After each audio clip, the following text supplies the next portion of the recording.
Yo, yo, yo, yo, yo, what's good, what's good, what's good? I'm not even gonna lie, man. One of the things that I am so hyped to talk about, and I'm not finished reading it yet, but, we scream peak about a lot of stuff. Like, this chapter's peak, or whatever, but there are certain stories that, there's different levels of peak. You know what I'm saying? It's like leveling system. Like, even when you get to S class, there's still different levels to S class. There's like an S class level 1 and an S class level 99. And the peak that I have found, it was insane the way it happened. It was kind of like meant to happen, so to speak, because I had bought this manga physical volume. It's just a one story straight through. I bought this many years ago, never read it. I've heard good things about it, just never read it. It ended up somehow in one of my closets, just kind of sitting there, a little lost in the wind, so to speak. And my kiddos yesterday was cleaning, and they found this manga. As I was talking about this author, and not nobody talks about this author, but it's kind of a little coinky dinky, I guess, if you want to call it that. At like 1 o'clock in the morning, I'm talking with my brother Siobhan about Osamu Tezuka. Well, not Osamu Tezuka himself, but Tezuka. And this manga just falls in my lap. Like, oh, hey, by the way, Unc, we found this book as we were cleaning. And I'm like, it was meant to be. And that manga is Phoenix. Fam, look where I'm at right here. You see? I'm like about not even a quarter, almost halfway through maybe with this bad boy. As you can see, it's a pretty big book. Let me see what this is. Okay, which, by the way, I'll show you something else that I bought today, and I got to figure out how I'm going to open this bad boy. But this is like a Blu-ray, and this is the manga volume for this. And yes, this thing, I bought it in Walmart, and I forgot to have them take off the plastic case. So I'm going to have to figure out how the hell to get this off, because I'm not going back to Walmart so they could try and say that I stole, because I guess a little funny side story before we talk about Peak Phoenix. I'm buying stuff today at Walmart, right? I was just like, okay, let me do a little me. You know what I'm saying? let me just do a little bit of me time. And I bought a couple of different things for myself. And I had like, my shopping cart a little full with some stuff, a couple of shirts, this is Walmart. I'm just buying a few stuff for myself, trying to buy a little couple things, whatnot. And it starts off with one worker, because I'm in the self-checkout. One worker walks over and is just straight up staring at me, like not even trying to hide it. So me, I ain't gonna lie, I'm gonna give you something to stare at. You know what I'm saying? I'm gonna be like, as I'm putting my stuff and scanning my stuff, hey, how's it going? You know what I mean? Eventually, I got a little too awkward for her, but she got to do her job. Brown man at the counter paying for stuff. He might be stealing. He might. So let's, put somebody on the job to watch him.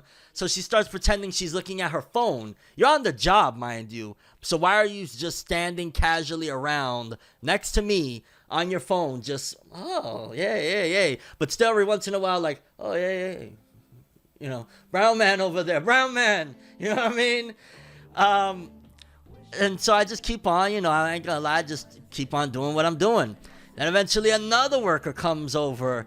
Now I got two workers just casually standing there watching me like crazy, you know what I mean? Just because I'm, with a whole bunch of stuff in my cart, and I'm of that, where's the Peter Griffin color chart or whatnot? Is that what we're doing here, fam? You know what I mean? Then the other worker that comes over has the audacity to say, hey, when you get a chance, can you, because this is their new little swindling gig of, now they try to use social pressures to make you use their rating system to rate them. Like give them 4 stars, 5 stars, 3 stars, whatever you give them, whatnot. So I got this one, girl that just keeps watching me, pretending she's looking at her phone after, hey, and then keeps watching me. And then I got the other one that's just standing there awkwardly as well, that just asked me, can you rate me? I ain't gonna lie, I just looked at her, I just shook my head as she's watching me, again, to give that social pressure of like, she's watching you, and they put the slightly more attractive girl to ask that question and stand over you. You ain't gonna let down the slightly more attractive girl, right? You're gonna give them 5 stars, right?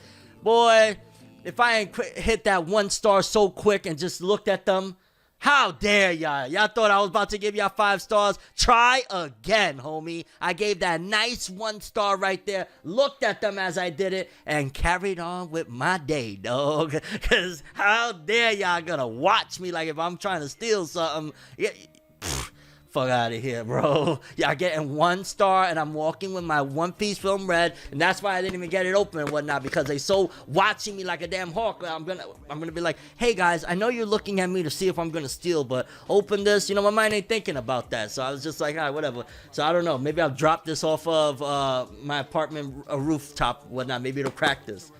No, I gotta figure it out. I'm sure there's some sort of YouTube. That's the great thing about the information age. I could just probably YouTube how to crack that open. But I ain't gonna lie. I'm sure y'all gotta feel me out there. Y'all hate that when a motherfucker's just watching you and staring at you while you're in the store innocently. Yo, I'm just buying my stuff. I'm not, you know what I mean? I'm not like going like this with, you know, anything. You know what I mean? I'm just buying stuff.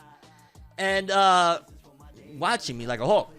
Craziness, bro. And to think that you're gonna get away with that too, like asking me to rate you, like, yeah, I'm gonna rate you, all right? I rate you, don't worry, I got you on the rating. Shout out to B Wizzle TV, said Mama's Boy is my favorite track off my album The Rise of Tim Roosevelt. I'm a fellow Mama's Boy. Shout out to everybody that loves their mama. It is what it is, bro. We don't gotta be, yo, that's one of the craziest things in the world, that like they still try to make it that like if you love your mom or you're a quote unquote mama's boy, obviously you gotta have the independence and stuff like that, right? Like I'm not saying to be like all up under your mom and be, mommy, I love you. Nothing like that. But like, yo, look at Pac, Dear Mama, one of the greatest records ever made. And it's just this guy unapologetically pouring out his love for his mama, despite the differences, despite the troubles, despite everything they've been through.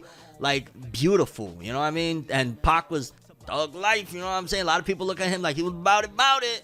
And he was basically in that song trying to say not necessarily that he was a mama's boy, but along those lines, showing appreciation for your mama. So that's one of the, I guess, inspirations that I had personally when I wrote that record. For the most part, it just came to me, that record. I wasn't planning, like, I want to sit down and write a song for my mama. I was going through some stuff at the time, and my mom had given me some really wise words of, whenever you think of something bad, think of, you know, what you have, the good in your life. Think of something good. And the record just came to me from there. Time after time in my mind, it's a grind. I ain't giving up. And I ain't gonna lie, high key, the ad-libs on that record straight up had me on some, I felt like I was Glorilla for those ad-libs, dog. I ain't giving up. It kind of reminded me of Glorilla. Shout outs to Glorilla, homie. Getting back to it, yes, because we got from, and that's just me, and I'm unapologetic about it. No, I'm not sorry about. I can go from talking about Osamu Tezuka to a Walmart story to Glorilla. And that's just how we do things over here, okay? Unapologetic about it. Shout outs to hip hop, music in general, rock and roll, country, whatever it may be. And shout outs to anime and manga, because I never lied when I said it was for life.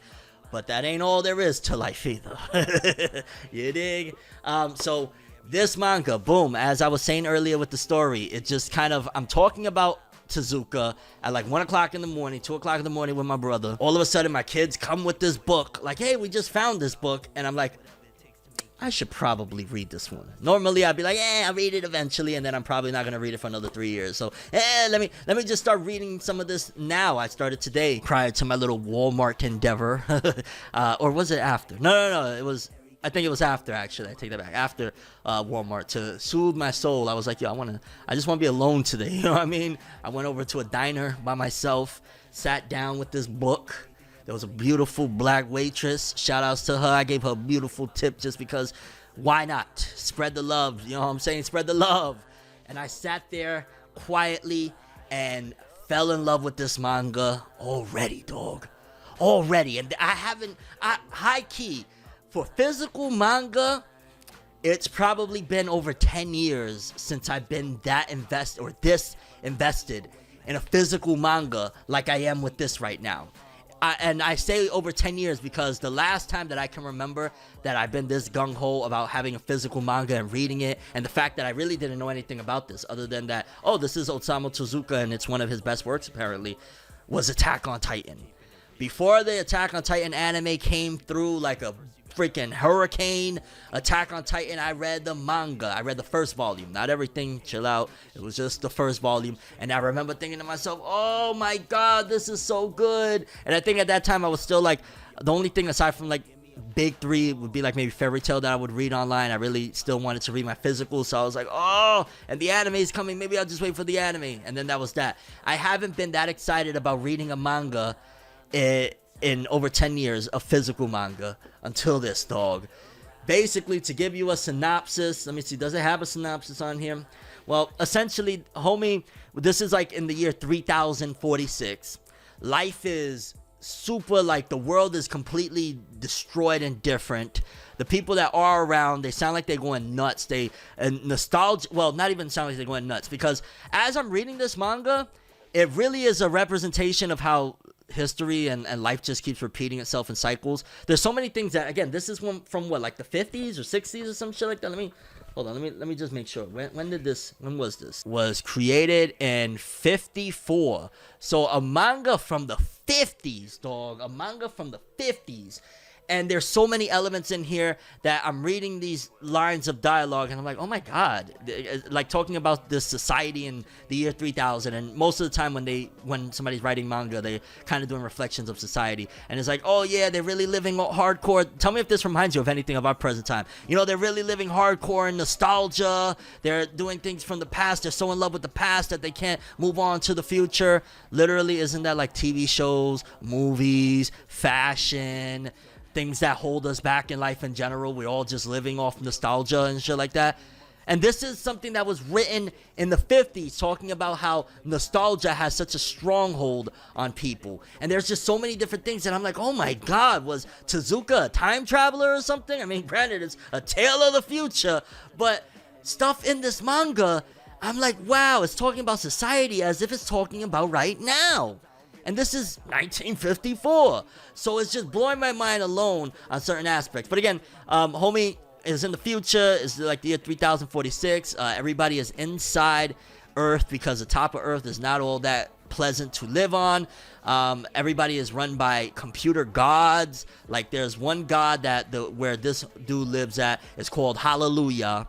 And then there's another god in another place called like Dumari, I forget what the other one is, but there's Hallelujah as a god, computer gods and whatnot, and these computer gods basically run what everybody does. Like, and you better listen to these computer gods, because if you don't, you lose citizenship. So like if the computer god says right now, when literally I just read a part of this, leave your girlfriend, she will make you unhappy, trust me, you better leave that girlfriend or you lose your citizenship and it's a rizzy for your life. So you got to leave your girlfriend. If the computer guy says go to war, everybody has to go to war. Whatever the computer guy says, they have to listen to it. So there's these creatures in this world called moopies. And these moopies are like these creatures that can turn into like different things, and you could even have them turn into real people. And the main guy, I guess, one of the main characters, but the main dude, what is it? Yorambo? I forget what homie's name is. But dude, he is at the beginning of this manga, he's already in love with this moopy that he had turned into a girl. And the moopy and him are, you know, having like, he's honestly on cloud 9 with this moopy. He's like, doesn't even want to leave her side. He just feels so happy in life, him and this moopy, because she's just like she looks like and comes across as a real girl. And he knows that she's a moopy. He's not, he understands that. And he's just happy-go-lucky with it. So he goes to his job. I think he's like a part of like some government type of situation or whatnot. And somehow, some way, they found out that he's with a moopy. And the moopies are supposed to be outlawed. They try to get rid of them. The moopies are no good. They put people in a dreamlike state, so to speak, of, I guess, being happy as a dreamlike state or whatnot. According to good old the people in the governments in Phoenix.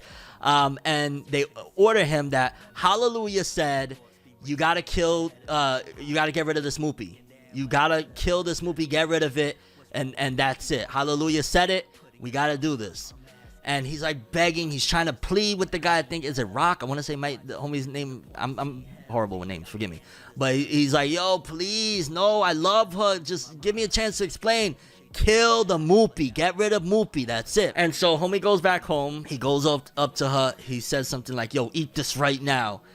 And she's like, no, I don't want to. And he says, your master said eat this shit right now, so you're gonna eat it. You're not a human, you're my pet. And she's like, what? Why are you doing this? And he pulls out the toolie on her, and he says, yo, you're not even a real person. And like, he's going crazy. And then he just starts breaking down crying, saying, I can't do it. Because he really loves her. Like, even though she's this creature, this moopy, he can't he can't do it because it's like he's been living this life of being in love with this Moopy. So essentially, he decides that the only way to, continue on, because they're going to hunt him down if he don't get rid of the Moopy, if he don't continue, the mission that Hallelujah sent to him, is he takes the Moopy and he runs away with her, or at the very least tries to. And there's a lot of different aspects that happen in between that. Eventually, his only escape, because they catch on to him that he's trying to flee with a Moopy, he goes to like the crust of Earth, the outer part of Earth. He dips out from the core and goes to the crust, and he's like in a massive blizzard. But he's doing all this, mind you, in the name of love. Step in the name of love. Oh, no, sorry.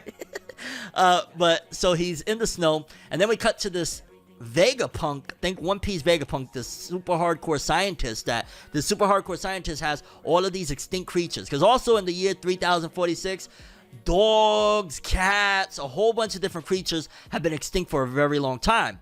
But this doctor, he's been basically recreating them in his laboratory, but keeping them in these sacks, like artificial wombs, because if they breathe air, the moment they breathe air, they die. But they're like 100% like, oh my God, they look like the real thing, but they're inside of these womb sacks. And so this doctor is there, on top of the crust of the earth. I don't think many people live there, or something really strange and whatnot. Or this might be like a crossover, like to get to another place, you have to go through like the outer crust of the earth or whatnot. I'm not trying to exaggerate. I'm just being honest with you guys. Like, I had to be alone today to read this. I sat in a diner by myself, and I was just like, okay. So eventually, from where I'm at right now, because like I said, I'm still not done with it. The scientist is like, he has one of these creatures that begs him, because it's not only like animals, it was like a humanoid creature that begs him, please, can you just let me go? I want to go see the real world. And the scientist is trying to explain to him, like, yo, the things that you're reading, that I let you read and I let you watch, is about Earth 1,000 years ago. Earth is not the same no more. Earth has been like completely decimated. It doesn't look like that or anything. But the creature, this humanoid looking creature, begs him, please, I just want to go and see grass. Pretty much, I just want to go touch grass one time. And so the doctor's like, yo, every time I've let one of you guys out of these sacks, as soon as you breathe air, you die. But the creature just continues, please, I just want one time. So the doctor's like, all right, I'll try one more time. I'll let you out and we'll see what happens. He lets him out of the artificial womb. The creature starts going, oh shoot, I'm free. And then immediately like melts to the ground. And it sends the doctor into even further despair of like, oh, why, God, why is this happening? I'm trying to find a way to save this world and do these things. Why can't these creatures be free? And then this doctor is visited by a phoenix. After a certain point, a phoenix visits this doctor and gives him specific instructions. And this phoenix is kind of like, I forget if it's exactly like a byproduct of God or a byproduct of Earth, something along the lines of that. And pretty much goes and tells him that there's somebody that is coming that is on a mission real soon. Help him, and he will help you to get the answers that you're looking for, essentially to help Earth or whatnot. And so that's where dude with his Moopy shows up, and he's like, walking through a blizzard. So he's in all sorts of sick and everything. And the doctor puts him into like radiation to heal him up and help him in the Moopy and whatnot. But the armies are, the one army in particular is sent by Hallelujah. Go find him and kill that Moopy. That's it. You got to do this. You have to listen to, I am God. So the army sends like a bunch of creature dogs to look for him in the Moopy, and they arrive at this doctor. Again, he reminds me of Vegapunk, which I wouldn't be surprised if Vegapunk was inspired, because straight up, I can almost guarantee you, if this is 1955, there are crystal balls that are identical to the Dragon Balls that are on top of Hallelujah's head. Like, it's like these crystal balls. I mean, damn, let me see if I could. I think I actually took pictures. Hold on. And so he basically tells the army, like, no, they're not here. And he has like a bunch of these love dolls that he created for himself, the doctor, and he sends them out and kills all the dogs. And then the people from Hallelujah find out that, that their troops have been slaughtered, and they're like, okay, boom. They talk, because there's another nation that they're in communication with, and the other nation is like, no, we will house him and he will live a happy life if he comes over here. Our God told us it's okay for him to come over here.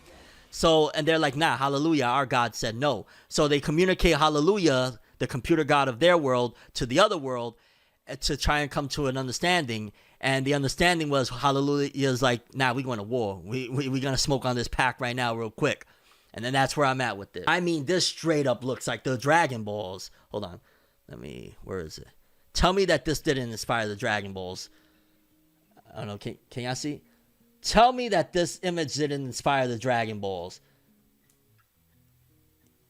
You know that had to inspire the Dragon Balls. 1954. Craziness, dog. It had to. I ain't even gonna lie. I'm not capping in any stretch of the imagination when I tell you that I think I found peak. Mind you, I haven't finished it yet, but I feel like this is so many of the elements that storytelling, whether it be anime, manga, anything, are missing nowadays. It's like this post-apocalyptic world in the future. I wouldn't be surprised if the Jetsons done stole some shit from here. Because again, this is 54. I don't know what was the Jetsons, the 70s, something like that. I wouldn't be surprised if the Jetsons, some dude maybe he took a trip to Japan, had a copy of Phoenix in his hands, saw some of this stuff, and was like, meet George Jetson, Jane, his wife, dun dun dun dun. Like Osamu Tezuka, there's no cap when they say that he was the god of manga. If I'm not mistaken, didn't he also create Dororo? Like, if you've seen that Dororo anime, I haven't read the manga for that one, but this man, like, yo, we praise a lot of mangaka, and by no means am I gonna try and even sit here and say like, oh, this mangaka ain't as good or whatnot, but there's other legends that came before them, before the Eiichiro Odas, before the Yoshihiro Togashis, before the Masashi Kishimotos, before the Taite Kubos, before any of these dudes, before the Gege Akutamis, before the Koyoharo Go Toges. There was Osamu Tezuka, and he was making some shit that is just futuristic.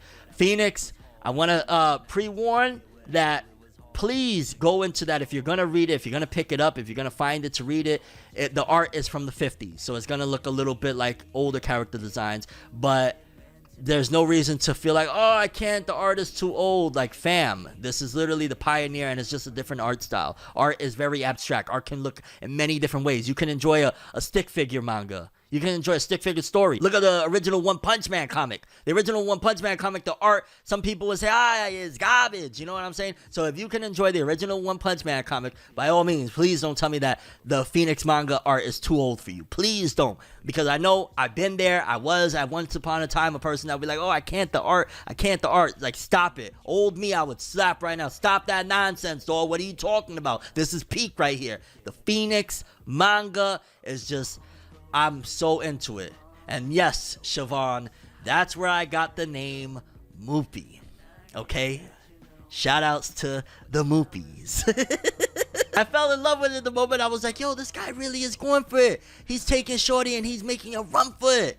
He's defying the computer gods and the armies and the world and all of this to make a dash for the happiness that he has with this Moopy. How can I not respect it, dog? Yes! Moopy! Hey! Gear 5th, Luffy, or Baryon mode, Naruto. Oh, don't make me choose. Okay, high key, if somebody was here with a rifle, like, yo, dog, you 100% have to choose right now. Or it's curtains for you. Okay, let me walk you through my process. Immediately, my mind goes to Baryon mode Naruto, but I'm not so sure it's because of the actual transformation or it's because of my bond with the Naruto character.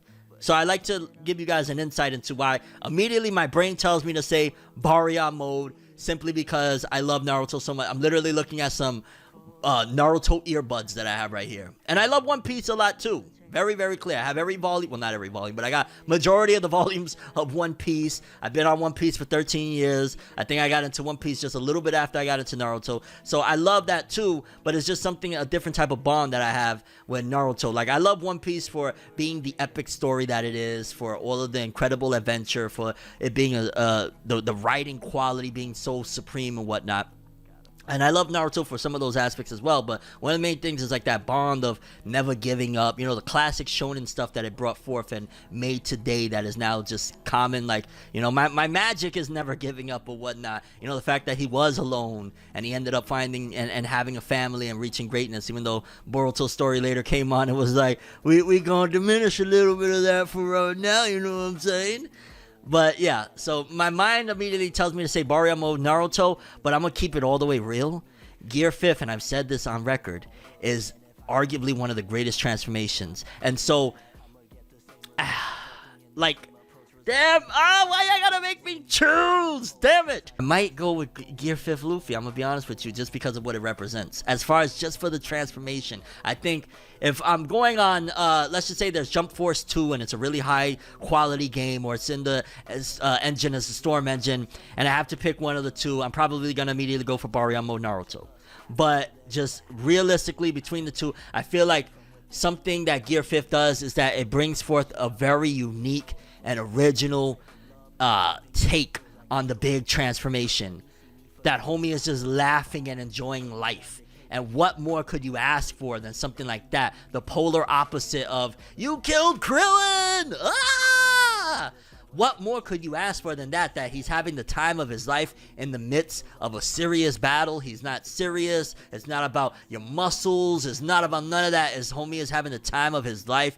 And essentially, it's like a certain remnant of godhood without calling it God mode or anything like that. I think that that's brilliant, it's beautiful, and for that, I do gotta side with Gear 5th Luffy. But again, if we're playing a video game, I'm immediately going to Baryon mode Naruto. My brain, for some reason, immediately tells me, you should go with Baryon mode Naruto. But my heart, as corny as that sounds, says, dog, you know it's Luffy, dog. You know you want to laugh with him and enjoy life, so just go with Luffy. I'm sorry, Naruto fans. Please, I can see it right now. A whole bunch of motherfuckers with Naruto headbands, ninja headbands, walking me through the streets, whipping the shit out of me. Shame, shame, shame.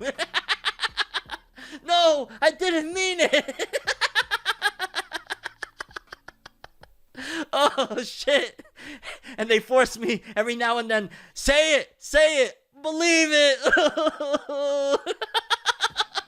Shame, shame. Oh. There's a manga that came out before Black Clover called Hungry Joker. The creator of Black Clover created it. And before that manga, he had a one-shot of Hungry Joker. And you could literally see from Hungry Joker's one-shot to all the way through to Black Clover serialization, where editorial departments take away all of Osamu Tezuka's elements. And what I mean by that is, Hungry Joker's one-shot is in this post-apocalyptic world that shit is just crazy. The land services is crazy. So many things is just happening. Think like kind of how like New World is in One Piece in a way, but just a way more crazier. The main character has like a big metal beak for a mouth, and every now and then, because he's suffering from some sort of illness, he starts spitting out blood. It is just insane. And then you go to the serialized form of Hungry Joker. He doesn't have the metal beak. He's not spitting out blood. It's in modern day world, but there's, you know, powers and whatnot from like the apple and the hammer and stuff like that, which that's also in the one shot as well. It gets rid of all that. And then you go to Black Clover, and it's like kind of a, which I still love Black Clover, let's be very clear, but a battle series with magic and, you know, a Rock Lee type of character. So you go from Hungry Joker's one shot that is damn near like, yo, this is so creative, a new world, just so many different, to, oh, make it more relatable. And maybe that's the thing. Maybe it's that manga, they feel like constantly the best way to win is make everything around this story as much as you possibly can relatable to people.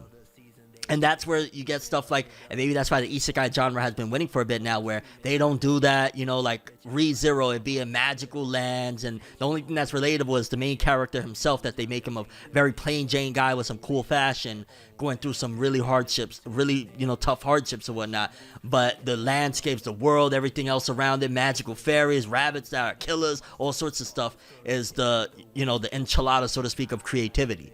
But like with shonen manga, especially the stuff that takes place in the regular world or whatnot, it really loses a lot of why Osamu Tezuka won with Phoenix, and why he, again, I haven't finished it and I will finish it, but why he seemingly created and was able to create peak at 1954. Bro, 1954. I'm going crazy right now about a manga in 1954. This is so, it's cool to me. Just genuinely cool. Didn't you know everybody is art because art is beautiful, meaningful, 110%.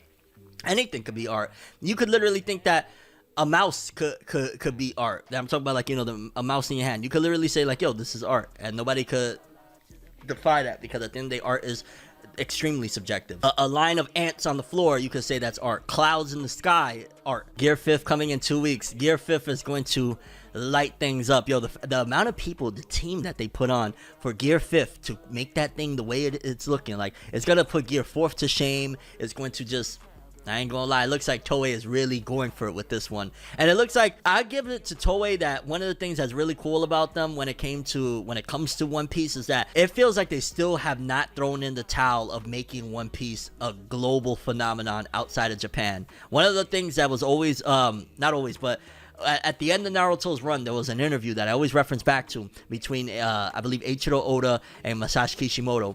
And Kishimoto basically admitted defeat. You know, One Piece sold more, it won the war. And Oda said, no. You beat me everywhere outside of Japan. I beat you here at home, but you beat me everywhere else. And so it feels like they were trying to make it that not only did, you know, Oda has home already, you know, #1 most selling manga of all time anywhere, but they wanted to make it that in the United States, the lasting thought of One Piece isn't, you know, the 4 kids thing. Because if you really take a look at it, dog, that whole 4 kids ruin One Piece thing is not much of a discussion nowadays, is it?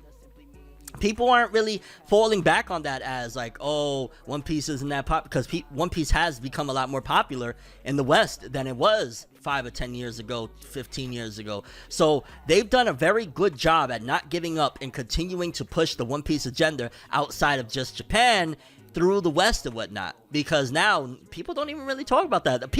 A lot of generation right now, like Gen Z and even a little bit before them, don't even know about the 4 kids disaster. That's how well they've been able to wipe away people's memories and wipe away that situation in general. Funimation is 976 episodes deep, dubbing it. They did a premiere and a preview of episode 1000 English dub, 1,000 episodes. Craziness. The live action that is incoming, that is on Netflix, and there's a mixed bag, but I'm definitely seeing a lot of positivity for this thing than you would have expected.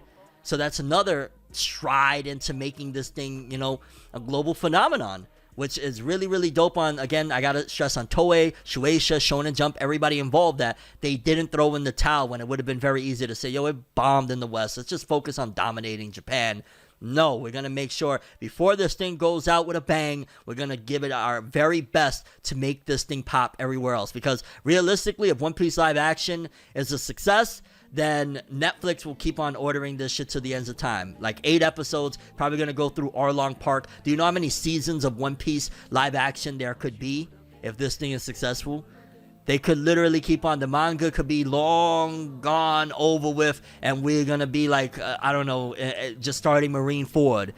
And if they have the budget and this thing is successful enough, imagine what it should look like. Think of all the good Hollywood movies you've ever seen with action and whatnot. What a Marineford with high quality budgeting, the way a live action is supposed to be, what that would be like. So, one more time, Shueisha has done their thing with not giving up on One Piece. They pulled the Naruto. They never gave up, you know? That was their ninja way, so to speak. And I gotta respect that. Because I'll be honest with you, a few years back when I saw Toonami take One Piece off, and I remember Jason DeMarco, shout out to Jason DeMarco, all love, homie has been trying with anime. He's one of the reasons, in my opinion, why anime is as big as it is in the West. He's been like the heart and soul of Toonami, just nothing but praise and respect for that man. I remember they had to take One Piece off, and he said, yo, I'm so sorry, we tried again with One Piece, because One Piece been on and off with, getting taken off with Toonami for a while now. He said, we tried again, there's literally just not a demand like that for One Piece, and it's unfortunate. And, you know, it went off the air. It's back on Toonami now. I think a lot of that is a byproduct of the fact that Sony bought out Crunchyroll, and they're just not playing ball at licensing a lot of titles to, you know, Toonami and Adult Swim and whatnot. They're just not. So now it's a little bit like, we kind of need One Piece to a certain degree. It'll definitely help to have One Piece and Naruto. I don't know why they haven't put Bleach back on there. Bleach was a very big one. For the hottest minute, Bleach was a big showrunner for Adult Swim at that 12 o'clock time slot. having a new Bleach episode on there. So I'm surprised they don't have Naruto, One Piece, Bleach, and Dragon Ball like in a straight row. I know that's not the answer to sustaining things, but it wouldn't hurt, you know what I mean? Nah, with One Piece casting for live action, it ain't hitting. Yeah, there's a lot of misses on that one. If they make it to Water 7, it's gonna be crazy. Yeah, because I remember it was always like two places. Like, you're either gonna get hooked by Arlong. If you don't get completely hooked by Arlong by Water 7, there's no way you could deny that One Piece is one of the greatest things walking. And so if they make it a Water 7, there's definitely no doubt about it. I think it would be a very funny thing, and I think it would be almost nailed if they get to Foxy. I think Foxy would be the most hilarious thing to make live action. Just think about Foxy, you know what I'm saying? Foxy was a clown and a joke in and of itself, considering the fact that they wouldn't even have to try that hard to make that shit funny. Give them the most cheapest of costumes, they'd save on the budget. It would be funny. But enough of that. Let's see here. Let's watch, let's break the monotony, mate. Let's watch Uzumaki. Or Uzumaki's trailer or whatnot. Uzumaki Enter the Spiral. Uzumaki has been in production hell between the time skip. Between the pandemic. It's like, yo, dog, what the hell? The first trailer of this came out in 2019. And then the pandemic hit, and every year after that it's been, it might come. Halloween time comes around, and nothing. I'm hoping that we're going to get it this Halloween, but I'm not going to hold my breath on it because it's been ridiculous. But let's watch this Uzumaki trailer. We're watching Uzumaki trailer, baby. Look at the fluidity. Jeez. How about it? Why don't we go get out of this town together? Get out. You mean run away? Get out! Don't you feel any of it? God, I love this black and white aspect. Look at the spirals in the lake. Or the stream. Even the whirlwinds have been popping up nonstop lately. Yo, the amount of time just to have that head turn look the way that it does. I think it's because of this town that my dad's been getting strange. By the way, I've read this manga. This manga is something else. He's been going to the office, so he spends all day in his study. Maybe he's reading Phoenix. Maybe that's why he's in there all day. Or maybe he's a Naruto fan. Maybe he's rereading Naruto, and that's why he's drawing spirals. Or maybe this is the end result of a Naruto fan that can't stop. Spiraling collection of spirals. And he's doing his eyes. Oh my god. Start spinning around. Jeez. Independently of each other. Golly, bro. Talk about bringing a manga to life, huh? And they move weirdly. His right and left eye independently. So what, he's cockeyed? Is that the... Whoa, man, my dad's kind of cockeyed is weird. Anyway, he just can't rest unless there's a spiral. Homie, he's nuts. That's what that's called. Even when he bathes, he has to make a whirlpool before getting in. You can't know how creepy it is unless you've seen it with your own two eyes. It sounds creepy just from you telling me, homie. God, look at the way the skies are. Everything it just goes around and around in my... That kind of looked like a CG or something. That's weird. The looming mountains behind us. The winding streets. It all rubs my nerves the wrong way. Oh, that music, yes, from the first trailer. Uzumaki, Tsunami. Yo, I ain't gonna lie. That trailer is great. It gives you that eerie vibe. I'm not even gonna cap that. I feel a real true eerie vibe watching that. It does look good. Please, if they gonna drop it this year, do it around October-ish. I don't know how many episodes it's gonna be. I don't think it'll be long. Uzumaki's only like one big volume, or three separate volumes, one big volume. How much would 3 volumes be? Would that be enough for 12 episodes? I think 3 volumes, because like singularly it's 3 volumes, and then they did a combined thing of all of them together. But if it's 3 volumes, it might be able to do... I'd say they should do like 8 to 10 episodes. Like, you know, adapt it the best way possible with 8 to 10 episodes. Don't stretch it if you don't need to. Make this one an undeniable classic that Adult Swim can play forever and ever. You know what I mean? Or whatever company ends up with it, forever and ever, they could keep on playing this thing because it already looks really good. Art and animation look great. The skies, all the atmosphere, the music... Just the quiet explanation scenes where he's explaining about his father's obsession with spirals and his eyes, and you know, him wanting spirals in his soup and whatnot. A lot of that is like very eerie and ominous alone, and it's just homie talking. So I definitely think there's massive potential for this to be an undeniable horror classic, considering that we're in a kind of Junji Ito renaissance right now anyways, where homie's manga can't miss. He's one of the biggest on the charts for these singular volume horror stories. Yo, dog, you get this on the air, you keep it going, this could be legendary, this could be iconic. Adult Swim, please don't let us down, because we've been waiting a long time 4 years is a long time for an anime that is probably going to be about 10 episodes maybe. Do us right. Yo, imagine they did, well, it's not finished yet, but if we ever got a Vagabond anime in that style, it's over. No, you can't tell me nothing else about no Vagabond. And that, if anybody that knows about Vagabond, that's some of the greatest, if not the greatest art in all of manga, period. Like, that's peak when it comes to art side of things. Story is cool too, great story, dope story, based on Musashi Miyamoto. But the art is like, yo, this guy is just, how does he make these pages so beautiful? You make that in that same type of style, please make it black and white. I'm fine with black and white. I don't need color because I feel like adding all these colors would be a detriment to what homie's art can do. Is Takahiko Inoue, same dude that did Slam Dunk? Forget about it, man. Vagabond in that style would be iconic, bro. Or Berserk like that, dog. Well, personally, I really do enjoy me some Berserk with color. Like that 97 anime got me spoiled. To this day, I still, even though the animation wasn't the greatest for the 97 anime, that's still the Berserk anime to me, and I still really love it. So I don't know if maybe I could be fully on board with Berserk in black and white per se, but Vagabond in straight up black and white, let's go, baby. I'm here for it. Boichi, I'm not mad at that. Boichi is a good one as well. Yeah. Salute to them for being daring to do that. Yo, that's one of the cool things about Adult Swim and Toonami. They've over the years been daring to do wild things. Like, remember when they aired that straight up sub, that, which, by the way, in case you don't know, airing subtitled anime has always been like a big no-no on cable TV for whatever weird reason. Like, they did it here and there, but it was very few and far between because, like, having Japanese on air, it's like, ooh, it's gonna indoctrinate the children to learn another language. Whoa! It's gonna show kids culture. Whoa! But they were daring to. I remember with the April Fool's joke, they had an anime in straight up Japanese. And I remember I pulled out my phone, I just started recording, like, yo, am I bugging out? Am I losing my goddamn mind? This is in Japanese on TV. What the hell is this? And it was great.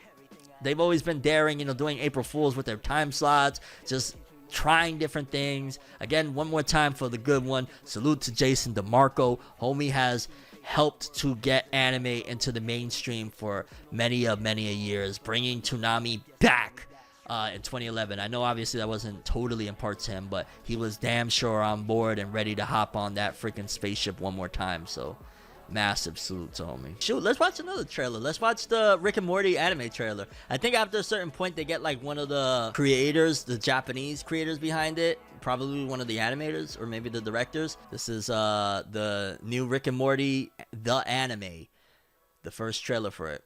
I'm excited for this because I've said this on a few different occasions now, but I really like me some Rick and Morty. I watched all three seasons. When there was only 3 seasons, I watched all 3 of them non-stop. I was like rewatching them. It was madness. I haven't watched it in a long time for reasons, and I'm thinking and considering and getting back into it. And this anime will be a great way to kind of get me hyped and gung-ho to watch seasons 4 through 6. Morty! They wanted to make sure to go full anime with the theme song and everything off rip. Although art style isn't that far off from the regular Rick and Morty, to be honest. Executive producer Jason DeMarco. Joseph. Shout out to Jason DeMarco. I was just talking about the man. Oh, maybe this is just like the opening then. Is that a character from the series? I feel like, is that a new character? Not Rick, the shorty that was there a second ago. Yeah, it looks like they might have some original characters in here for the anime. Okay, that's, what's the name of the sister? It's been a minute. I like the musical choice, how it goes from like the to then like screaming and shit. Then back to this. Is that like a love interest for Morty? Hey! I love that rewind right there. Oh god, Rick. What version of Rick is that? Yo, this is hype. I like it. It definitely embodies what I would expect for a Rick and Morty anime without diverging too far from the designs and whatnot. Okay, alright. Okay, me likes. I mean, it was just an opening, so it's not like a trailer per se. Hello, I'm Sano. We'll watch a little bit of this. It was only 2 minutes. The director of the Rick and Morty anime. And as a director, I would like to assure you that I'm also a huge fan of the original Rick and Morty. I believe that there are many Rick and Morty fans all over the world. There are, fam. There are. And I'm truly honored to be chosen to create a new Rick and Morty story out of all of them. But with that honor comes a lot of pressure because the original is just so well made. Yes, I could imagine. One of the things is people always say is so smart. What I've tried to accomplish in these 10 episodes. Oh yeah, it's 10 episodes, okay? To take all my favorite parts of watching Rick and Morty, compress them down to extract their essence, and then add a unique Japanese twist. I respect that. Okay. I'd like you to enjoy Rick and Morty's adventures. Why did it look like he's getting head right there for a second? What are you doing, fam? Tangled up with all sorts of chaos. And after all 10 episodes, I think you'll find yourself in a peculiar state of mind. That's ideal because Rick and Morty usually gets you there. And at that state, I believe best reflects the feelings I get watching Rick and Morty. Yeah, I hope you enjoyed the new series. Please do check it out. All right, that was not bad. What was that? What was that? Bye-bye. Homie got head in the middle of an interview real quick. You're like, yes. Konbanwa, motherfucker. Evil Morty has to show up. Yo, Evil Morty is one of the best things about Rick and Morty for me. And it was funny because my love for Rick and Morty was recently reignited when I was out in New Jersey and I had Adult Swim on and they had Rick and Morty on and they had the episode where the evil Morty is shown at the end and how he escaped with the eye patch and all that. And it just reminded me like, yo, that was one of the main things that got me so, oh my God, Rick and Morty is so freaking good. So they need to have him in the anime 1000%. Did any of y'all see the new visual and whatnot that they released for the upcoming Naruto OG episodes? Because they released a new visual for the upcoming 4 episodes of Naruto. And I just hope that they don't do I don't even want to say play it safe. It's just like a dummy move. I hope that they don't make it that this new 4 episodes is like a recap of the same shit of Naruto being tied to the tree, you know, the catch the bells, all that dumb shit. Like, please. That is the new visual that they put out to promote the upcoming Naruto 4 episodes of OG Naruto that they're going to be airing starting on September 3rd. So that's a new visual. Clearly, again, that is going to focus in on like what I've been saying, that I think it's just going to be like a lot of nostalgia, like, hey, remember Team 7, hey, Kakashi. I just hope that it's nostalgia without showing us the same stuff that I've seen 100 million times that I don't want to see. I don't want to see a remake of certain, you know, key points, unless it's a full-blown remake of the anime. Then sure, like if we're getting, you know, 100 episodes that or even 75 episodes to go through all of OG Naruto, I'd be fine with that. But don't give me 4 brand new episodes and they're not brand new episodes, they're just retellings of the same stuff that the series itself has retold 100 billion times via flashbacks and whatnot. So that's one of the things that I'm a little bit like, all right, well, let's see. And then there's a little information. Let's see. It says Flow is performing the opening and ending theme songs for the 4 new episodes of the Naruto anime.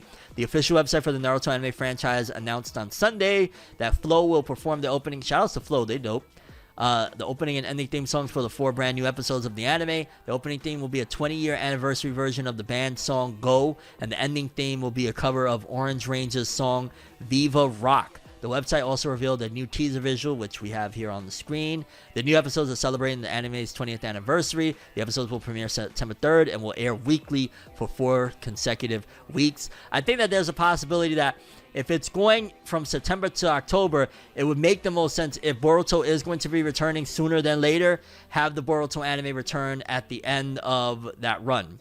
So you drop those 4 episodes all through, you know, September through October, and October 3rd, which is like, you know, 4 weeks after the fact, or whatever it is, you know, the first week of October leads straight into the beginning of the fall season of anime. If Boruto's going to return, you would have a lot of hype already with Naruto fans, re-excited and whatnot.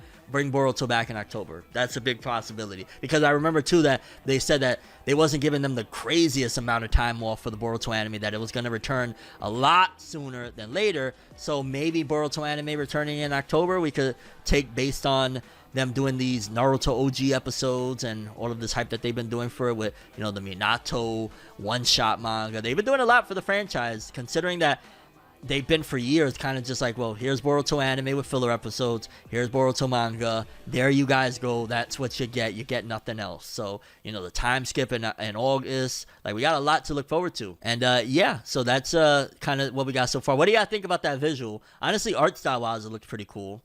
I hope, again, for 4 episodes of something that we haven't had new episodes of in 100 million years, Naruto OG, please make sure that art and animation is crisp. I mean, I know that in Shippuden, we've had like flashback episodes that took us to OG Naruto and stuff like that, but you get what I mean. They're trying really hard right now, for whatever reason, to make sure that OG Naruto fans come back around to the idea. I don't think they're going to drop the ball on this. That's just me. I don't think they're not going to risk it, mate. I just hope it's not filler.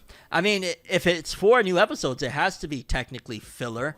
There's no brand new OG Naruto chapters unless they're going to surprise us every week, you know what I mean, with a new chapter. So, yeah, sure, it'll be technically filler because it's either quote-unquote filler, which would be original episodes, or remakes of the stuff from the manga. I do not want to see, unless you're remaking the entire anime, I don't want to just see like flashback moments. There's literally episodes in Shippuden, I saw them. There was like 4 episodes straight back to back of Shippuden of retelling OG Naruto within those 4 episodes. 100%. I remember, I think I even reviewed, let me double check. I might be able to link you right now if I can remember what the hell those episodes were called. Yeah, I'm not going to find this one right now. Well, I'll be here till next spring looking for it. But yeah, I remember they did that. Imagine they try to bamboozle everybody and they just air those episodes instead of creating some new shit. I would be devastated. I would be disgusted and devastated. Please don't do that to us, Studio Pierrot. Please don't. Please. You know what I'm saying? Give me something good to eat. If you don't, I don't care. Why do they do those weird things in nursery songs? Having kids singing about pulling down somebody's underwear. Kind of strange, right? Weird stuff that they do. And now that I think about it, nursery rhymes used to be like some weird shit, like trick or treat, smell my feet, give me something good to eat. If you don't, I don't care, I'll pull down your underwear. Like, that kind of sounds like some creep shit for like creeps that have like, hey kids, come over here, let's sing a song and I'll give you some candy. And by the way, if you want to reenact, like, weird shit that they used to do. Thankfully, I think trick-or-treating has died down significantly over the years. I think parents have smartened up, like, between the creeps that do stuff to the candy, between the creeps that like, you just can't trust. They might grab your child, something. Like, parents have smartened up over the years about trick-or-treating and all that dumb shit. Like, me personally, if we're doing trick-or-treating, first of all, we're going as a group. All of my kiddos, me, sometimes I got a couple of adults with me, and we're going as a unit. And we're going to go to the houses. We're going to check that candy very well. Make sure there's no puncture marks on the candy. Make sure everything is closed, whatnot. You want to hand out some dollar bills because you don't got candy? Please feel free. We'll take them. You got a check you want to hand out? We'll take the check too. You know what I mean? You dig? Halloween safety with Tim. Hey, I'm a parent, so I got to just keep it real. You know what I'm saying? For anybody out there, maybe you're not a parent, maybe you got nieces, nephews, whatever the case may be, it's real out here. It really is, dog. There'd be some psychos out there that are trying to hurt children, do all sorts of stuff.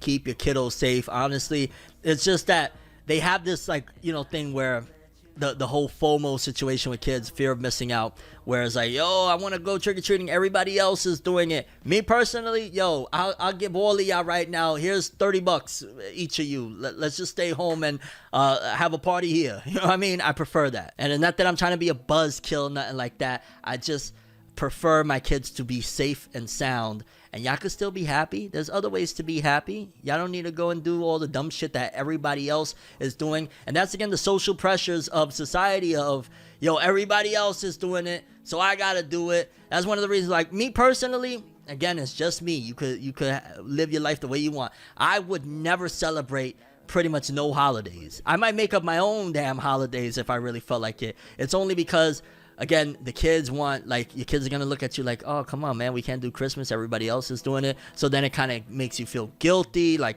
I'm making my kids sad. I'm making my kids miss out. But I wouldn't, especially when I get older. When my kids is older, it's a wrap for all of that, homie. Ain't no Christmas. Ain't no Easter bunny. Even though I don't really do Easter right now anyway, just being honest. Like, I try my best to not do none of this shit. There ain't no Easter. There ain't none of that stuff. I probably won't even do birthdays, dog. Again, I might make up my own shit. Like, yo, today is National, you know, we're going to do April 15th is National Read Manga Day or some shit.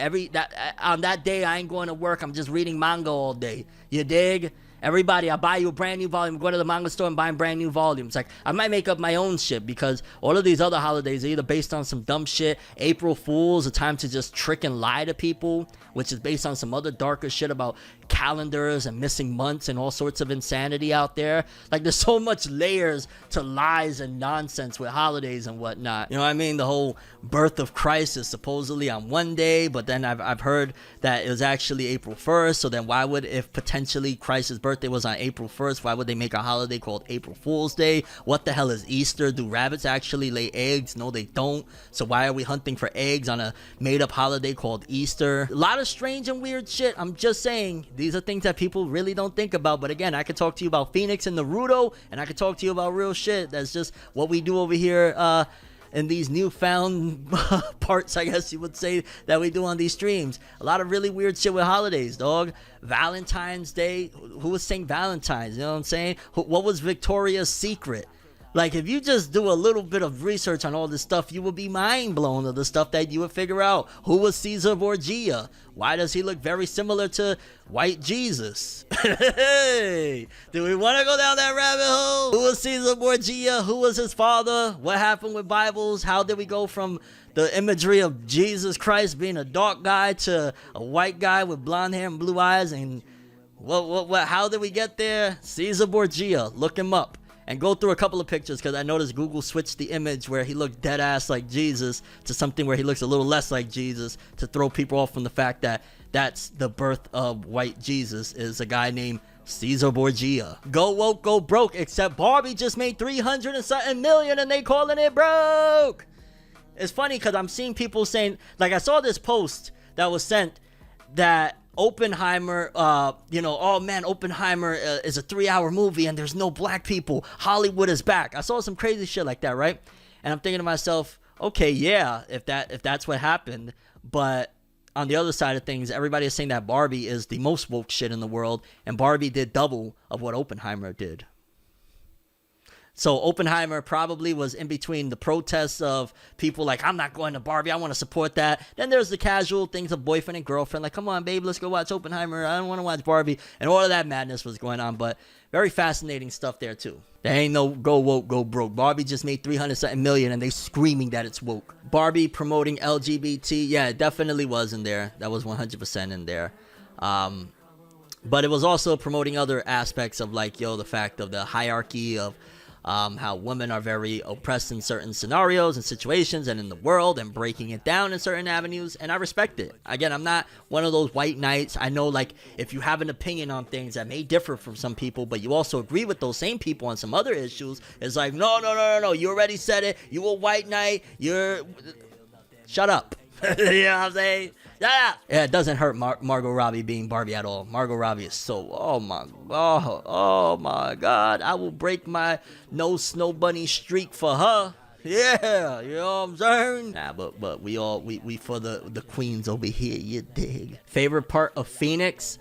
Oh, okay, favorite part of Phoenix, which, if you don't know, I've been reading a manga called Phoenix by Osamu Tezuka. It is god tier. Honestly, my favorite part was homie running away with the movie, because it takes me back to a time in my life where I didn't have the courage to, which is strange, you didn't have the courage to run away, right? When you feel trapped sometimes and you feel like, man, there's the exit, so to speak. If I just make a dash for it, I might be free. And I'm not just talking about, it could be metaphoric, whatever the case may be. And it's like, all I have to do is go and walk through that door. But sometimes life, and there's deep philosophies about this situation of how we're prisoners to our towns and our cities, which is why most of us never leave. It's like we mentally become prisoners and wardens of our own prison, whatnot. But I remember one time I had asked a woman that I was in love with, run away with me. This is many, many years ago, before I had my daughter or whatnot. I remember I said, run away with me. Let's just run away somewhere, far away. And I remember she had said, like, I'm down for it. Let's do it. And then at the last second, I kind of just gave up on the idea and chickened out of it. And not that because at this point, I don't really live with regrets, because at the end of the day, I was always meant to make that choice. That's one of the great ways to stop yourself from having regrets. If you ever feel like you have these regrets that are killing you, always think like this. If you look at life like it's a book that is already written, it's not a visual novel. In actuality, it's a book that's already written. That choice that you made was always meant to be that choice that you made. There was no going right. You went left because that was the choice that was supposed to be made no matter what. There's no regrets. Now, I'm not saying to start making dumb decisions in the current timeline. I'm saying when you look at things in retrospect, it was supposed to happen that way. There's nothing you could have done. It was happening that way regardless. That's the choices that was supposed to be made. There was no other alternative route. It was one way. And boom. A lot of times, like, that is one of the best ways to not feel regrets. If you understand that, yo, life is a book with chapters, and I'm going through that book with chapters. That book is already written. There's no rewriting the book.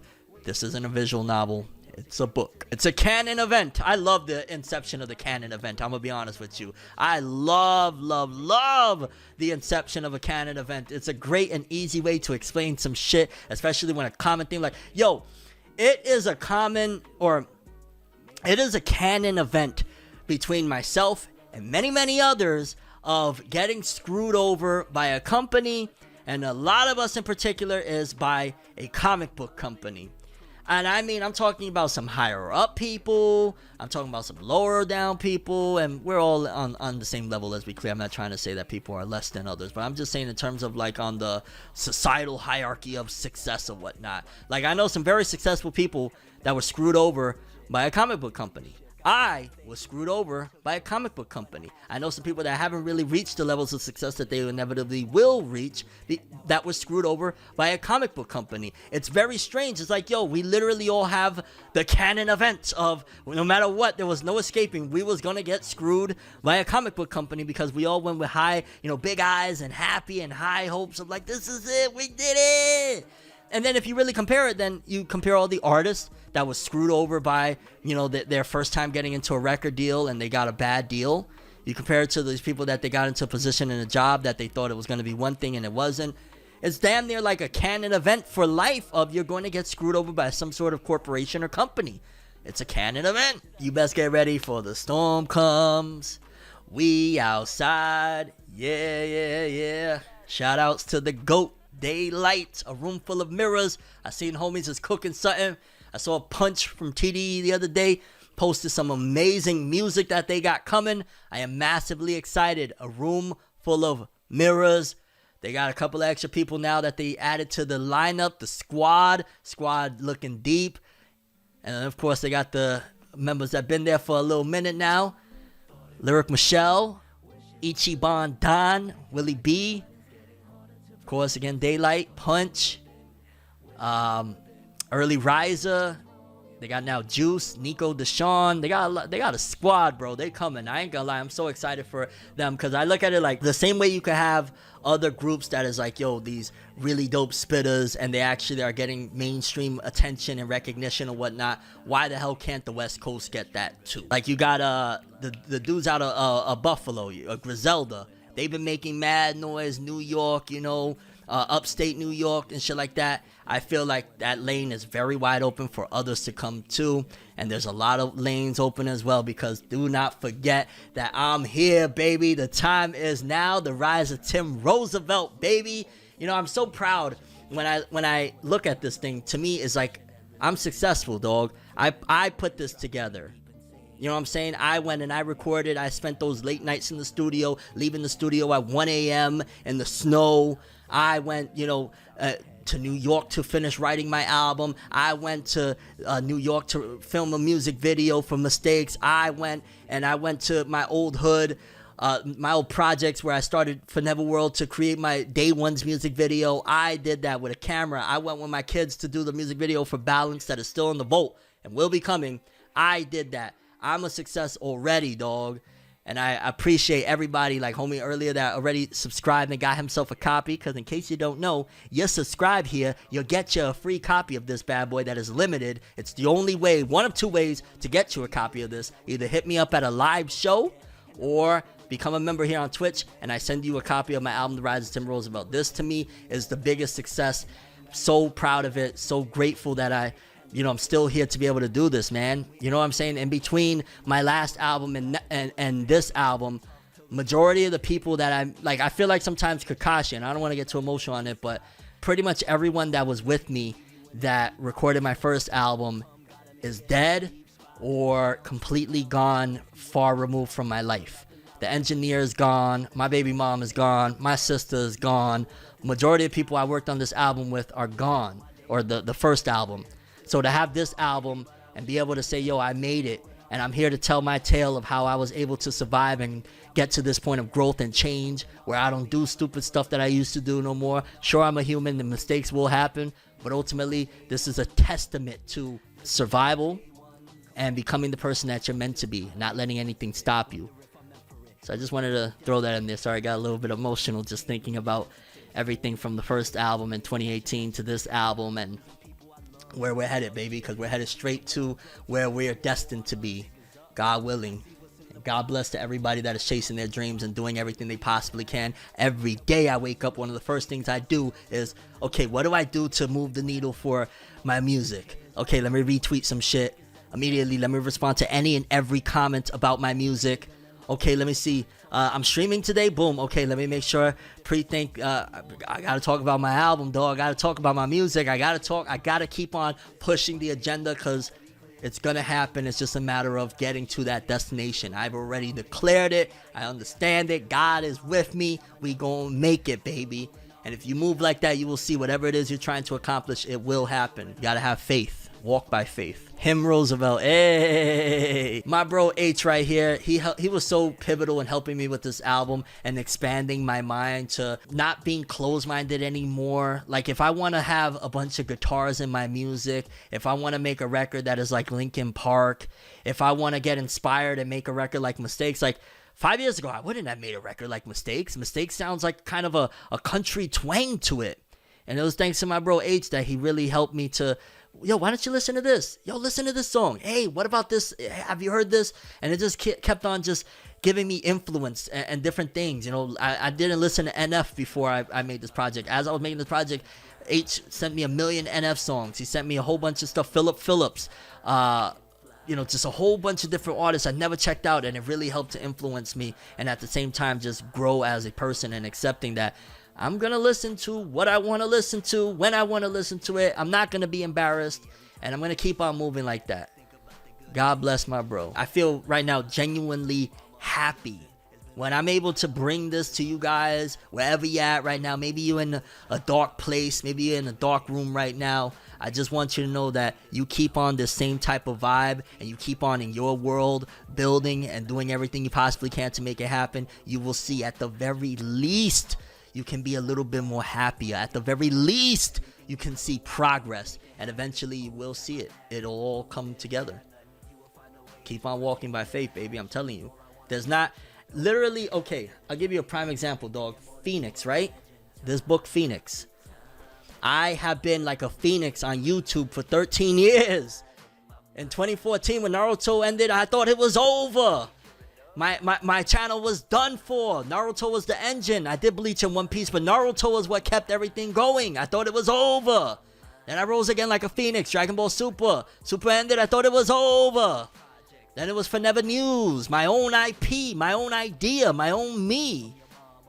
You can do it, man. I super know you can do it because I've been so many different times. Rock bottom. Sleeping on the floor with nothing but a DVD player and some Yu Yu Hakusho freaking DVDs. I remember way back in the day, I gotta validate myself, but back in the day, before I really was starting to get some fine looking women, I used to dream about, man, you know, it'd be dope. And I was with some fine looking women throughout my life thus far. You know what I'm saying? And I never thought it could happen. You think like, nah, it can't be me, man. I'm too overweight. I got this problem, that problem, that problem, that problem. And I did it, dog. So when you think sometimes you look in the mirror, you got to look in the mirror and say, nah, I'm going to be everything that I want to be, everything that I am, because it's all in you. And this ain't no PDS. It ain't none of that. This is just straight 100% facts. Now, I really got to figure out how the hell to get this open. I have to do a YouTube. I got to go to YouTube and figure out how do I bust this open. You see, it has these damn Walmart people because they want to be watching me to think I'm freaking stealing. Get your goddamn workers, Walmart. Bolt cutters. Yeah, I don't know. Some way I'm going to get this shit open. And I bought this because, y'all know if you didn't, I love Film Red. I thought Film Red was such a great freaking movie. Such a great allegory. You know, I talk about my, music, aspirations and dreams and whatnot. Shorty, the main character of this is like stuck on an island as, this incredible singer and all this stuff, allegories of like that she's, the dark stuff of the music industry, people that are on drugs to stay up and all this other crazy shit. It addresses a lot of that in a very subtle, allegory-ish way. Great movie. I need to be able to break this open. Walmart's not checking for their workers. Oh, of course not, dog. They just got bots watching you. I still can't believe her. Like, yo, just thank God for all the things that I've learned to be able to deal with that. Because old me would have been like, yo, what the fuck? Why do you keep watching me? You know what I'm saying? I would have bugged the hell out. But instead, I give you something to watch. Okay. Real quickly, before we start reading some of these mangoes. Sandland anime film coming to North America in 2024. So, for people that are looking forward to watching the Sandland movie, we got till next year. I thought, honestly, they would have dropped it if it was coming out in August. I thought they would have did an October release, but maybe there's just not enough hype in North America, or maybe there's too much big things that is happening at this final quarter that Sandland really wouldn't make noise. Because, yeah, it's coming out in Japan August 18th. So you would think like, yeah, it would be easy, get an easy dub, maybe even November-ish, but no, it's 2024. So I'm guessing maybe like a March-ish, April 2024. Again, not that there's the massive amount of hype that you expect for it, but I thought there would be, you know what I mean? But yeah, I just thought I'd fill you guys in on that. That was announced out of San Diego Comic-Con. San Diego Comic-Con this year was a great one, man. So many pieces of news, great stuff in general. Oh my God, yes, Philip Phillips, Dancing with Your Shadows. Oh my God, that song, yo. Anybody that likes some really good music, sometimes it be sounding like little oldies, but it's brand new music. Philip Phillips, my guy with the guitar. Shout outs to Philip Phillips. Hashirama didn't think his village would last. Holy crap, there's a 4th Hokage. Facts. Yo, there's a 7th Hokage. And probably here in another month, an 8th Hokage. You know what I mean? Villain Saga author also. Yes, Yukimura was at San Diego Comic-Con. Ideally, I ain't gonna lie, because I've been doing the Anime Expo thing. I haven't done it in a few years, but I did the Anime Expo thing for so long. I feel like for some reason, I'm gonna manifest this one. Next year, I'm gonna be with the love of my life. She's gonna be the most baddest woman in the world. And we're gonna be at San Diego Comic-Con for some shit. And I'm gonna have my brother Max Powers there as well. My brother Siobhan White. Maybe even H might pull up. He might roll up in that bitch like, yo, it's H. What's good? Where's the baddies? And we might be rolling deep, but I'm going to manifest that. By then, I'm going to find the love of my life. She's going to be a beautiful chocolate woman. She's going to give me all the things that I need emotionally, mentally, all of that good stuff. And we're going to rise to the top together. Let's manifest that. Let's put that in the air, baby. We'll see what God has in store. But that's what ideally I would like, some of that stuff. I would like for my music to be already at that next level. But whatever God got in store, I'm here for the ride. We ready for whatever. I'm patient. No, he's not going to be third wheel because H going to be there as well. Him and H going to be kicking it. Me and my lady going to be kicking it. Who knows? Maybe my guy Siobhan might bring his shorty as well. H might bring a baddie with him. You know what I'm saying? We might be all pulling up with baddies. Don't play my guy Siobhan like that. Don't play my brother like that. Don't do that. Don't do that. Personally, I think it would be fun to start off with My Hero. But I'm game for wherever y'all want to start off at. I think it'd be fun to just get My Hero out the way. Let's see chapter 2 of Toga and Uraraka get it on. They go no holds bar this time around. Tongue and all that, all that good stuff. I'd say we get My Hero out the way first. We go to Black Clover, and then we wrap it up with One Piece. What do y'all say? Does that sound like a plan? Skip. Skip. I figure, save one of the best for last, because either One Piece or Black Clover, I know that in my mind, are the best ones of this one. I have no faith in My Hero taking it this week or any other week for the foreseeable future until Horikoshi gets a nice talking to. I have no doubt in my mind that the art is going to be good for My Hero, though. I have no doubt. The art is probably going to be good. The story is probably going to be caca, boo-boo, poopy. Straight shit. Let's see here. The chapter title is built upon the joy of others. So this filth that Horikoshi has been delivering lately was built upon our joy. All right. Let's see. It starts off with a wave of some shit here. Damn, everybody's down horrendous. Shoutouts to the art again, as always. Endeavor looking down bad. Ida looking down bad. It looks like the decaying thing stopped, or whatever the hell was going towards them. I don't know if it stopped or was about to get them. Let's see. Pages 2 and 3. Let's see here. We got... Who the hell is that getting stabbed? I can't even tell anymore. It's been a hot minute. Is that Hawks? No. Is that all for one? I don't even know. Fair enough. Wubai Gawara was a pretty decent guy. Himiko Toga. I thought I wielded my knife to become those I love, but I wound up gripping it out of rage and hatred. All in order to make the world easier for me to live in. So they got Toga butt ass right now. Horikoshi. Here's the blowback from using other quirks while transformed. Ow. The heroes who got caught up in your chain zero gravity, you're giving them a gentle landing, huh? The release of your quirk is moving along that much slower since it was applied indirectly anyway. Right, Ochako? In the end, you'll never let anyone down hard. So cold, I've lost too much blood, my head and body don't even feel connected, and I can't move a muscle, but I still gotta keep moving. Again, shoutouts to the art at least.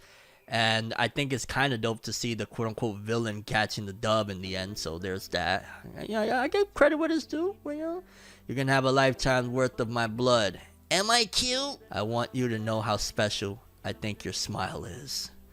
Oh my God. What is it? What is this, man? What are we doing here, dog? Let's keep going. That much blood loss will be fatal because you kept moving around after I stabbed you. Listen, Ochako, the League of Villains will destroy everything, and once the dust settles, I know that that world will be easier for me to live in. What is she, spitting blood in her hands? But I was so happy to hear what you had to say. I know I said it's live or die, winner takes all, but the thought of a world without you, no, I don't like that. Oh, dear God, don't tell me. And to show how genuine these feelings are, all of my blood is now yours to have. It's warm.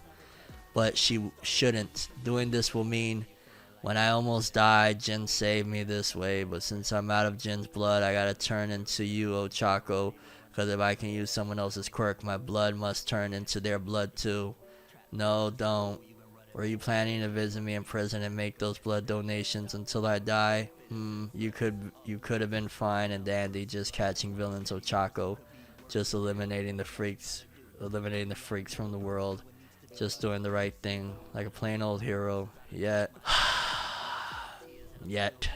you went above and beyond and spared a thought for someone who's hurt a lot of your friends and who was out to stab you full of holes. You're kind of weird, Ochako. You're one to talk. You can't do this. I live and love as I please, so no, I can't let you catch me, just like how you can't bear to let me get away. I'm sorry for stabbing you. I'm sorry for screaming at you. I mean it. Toya burned down my old house for me. That normal house full of bad vibes. He made it go away for my sake. That made me happy, but even with the house gone, the bad stuff's still there in my heart. You didn't make it go away, Ochako, and as painful as it was when you reached out and touched me, my heart felt so light. Maybe there's no way to avoid a battle, but I can't ignore what I saw deep inside him. Like it could have just floated away. God, the art on this page is gorgeous. Thank you, Ochako. You've made me so happy. Truly, genuinely happy. I wanted to become other people so badly. So in fits of jealousy and affection, I drank all of their blood. Himiko. Yes, maybe, just maybe, if I'd known this feeling sooner, then despite how badly I wanted to drain their blood, I would have yearned to give my blood away too. If I'd experienced that sort of love, I maybe would have had an easier time living in this world. In any case, I am Himiko Toga. I live and love how I please. That's how I made my way in life. Just a normal girl with the cutest smile in the world. I will say, alright. For starters, the art in this chapter, impeccable. I want to give a fair and balanced review. The art in this chapter, impeccable. That double spread of Toga like hovering over Ochako looks god tier. Horikoshi cooked art wise. I will say, okay, let me do back and forth. I will say that the dialogue delivery for a majority of it, not all of it, but majority of it was cringing me out of my skin. It was like, golly, bro. Just cringy dialogue, very much so. Like, shonen love, friendship, all of that stuff. Very, very cringy. I will say that the ending of it has me conflicted, because now actually seeing it in its finality, and essentially this is seemingly the death of Toga, it makes me feel a little certain way just because of what it stands for what her character stands for, of being an outcast in society, and she never really had a shot at fitting in, so to speak. And obviously, you know, realistically, who gives a fuck about fitting in? But it clearly meant a lot to her, and it disrupted her mind and all of that stuff because of how different she was. So it kind of makes me feel a little strange, just because it's like, I am disappointed in majority of the stuff with Toga, but to actually see, oh snap, Toga seemingly is dying. It's like, okay, I'm kind of sad about that. The fact of the way she's dying, that she's giving up her life because Ochako told her, you got a cute smile. What?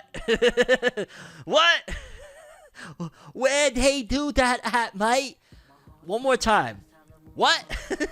Yeah, that very, very strange. Horikoshi, I don't know where you was going with that one. So I'm a little bit conflicted, just because there are elements of this chapter that I actually did like and enjoy. Again, I've always got to keep it real. I know a lot of y'all hate this chapter. I got to just be honest with myself and how I feel. There's elements, again, between the art being on 9 to 10 out of 10. The art is just really gorgeous. The emotional aspect of Toga's character arc coming to a close and her passing. Seeing that, I guess, in a strange way, despite it being cringe and forced as hell, that Toga was able to, or Ochako was able to make a change on Toga. So yeah, overall, I'm kind of torn. Like, a part of me thinks that this is bad, and a part of me thinks that it was okay-ish, and I'm a little sad about it. I'm like kind of sad, just like, wow, so Toga's really gone. You know, this has been a character we've been with for a hot minute.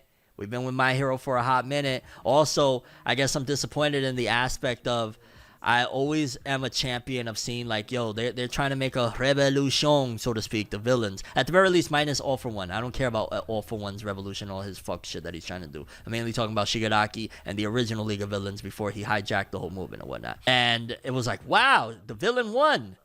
And for the villain to turn coat at the very last second, it always makes me feel like, it makes me sit in the chair feeling like Garo from One Punch Man. Why the villains always got to take the L in the end. Even when they get the W, they feel like they have to give in their W and exchange it for an L. So that also kind of bothers me in another aspect as well with this one. But I want to stress too, because I feel like we do downplay to a certain degree beautiful art, and beautiful art is beautiful. And Horikoshi snapped like hell on this chapter with some of these pages. Again, let me go back to my favorite pages 12 through 13, that double spread of Toga and Ochako.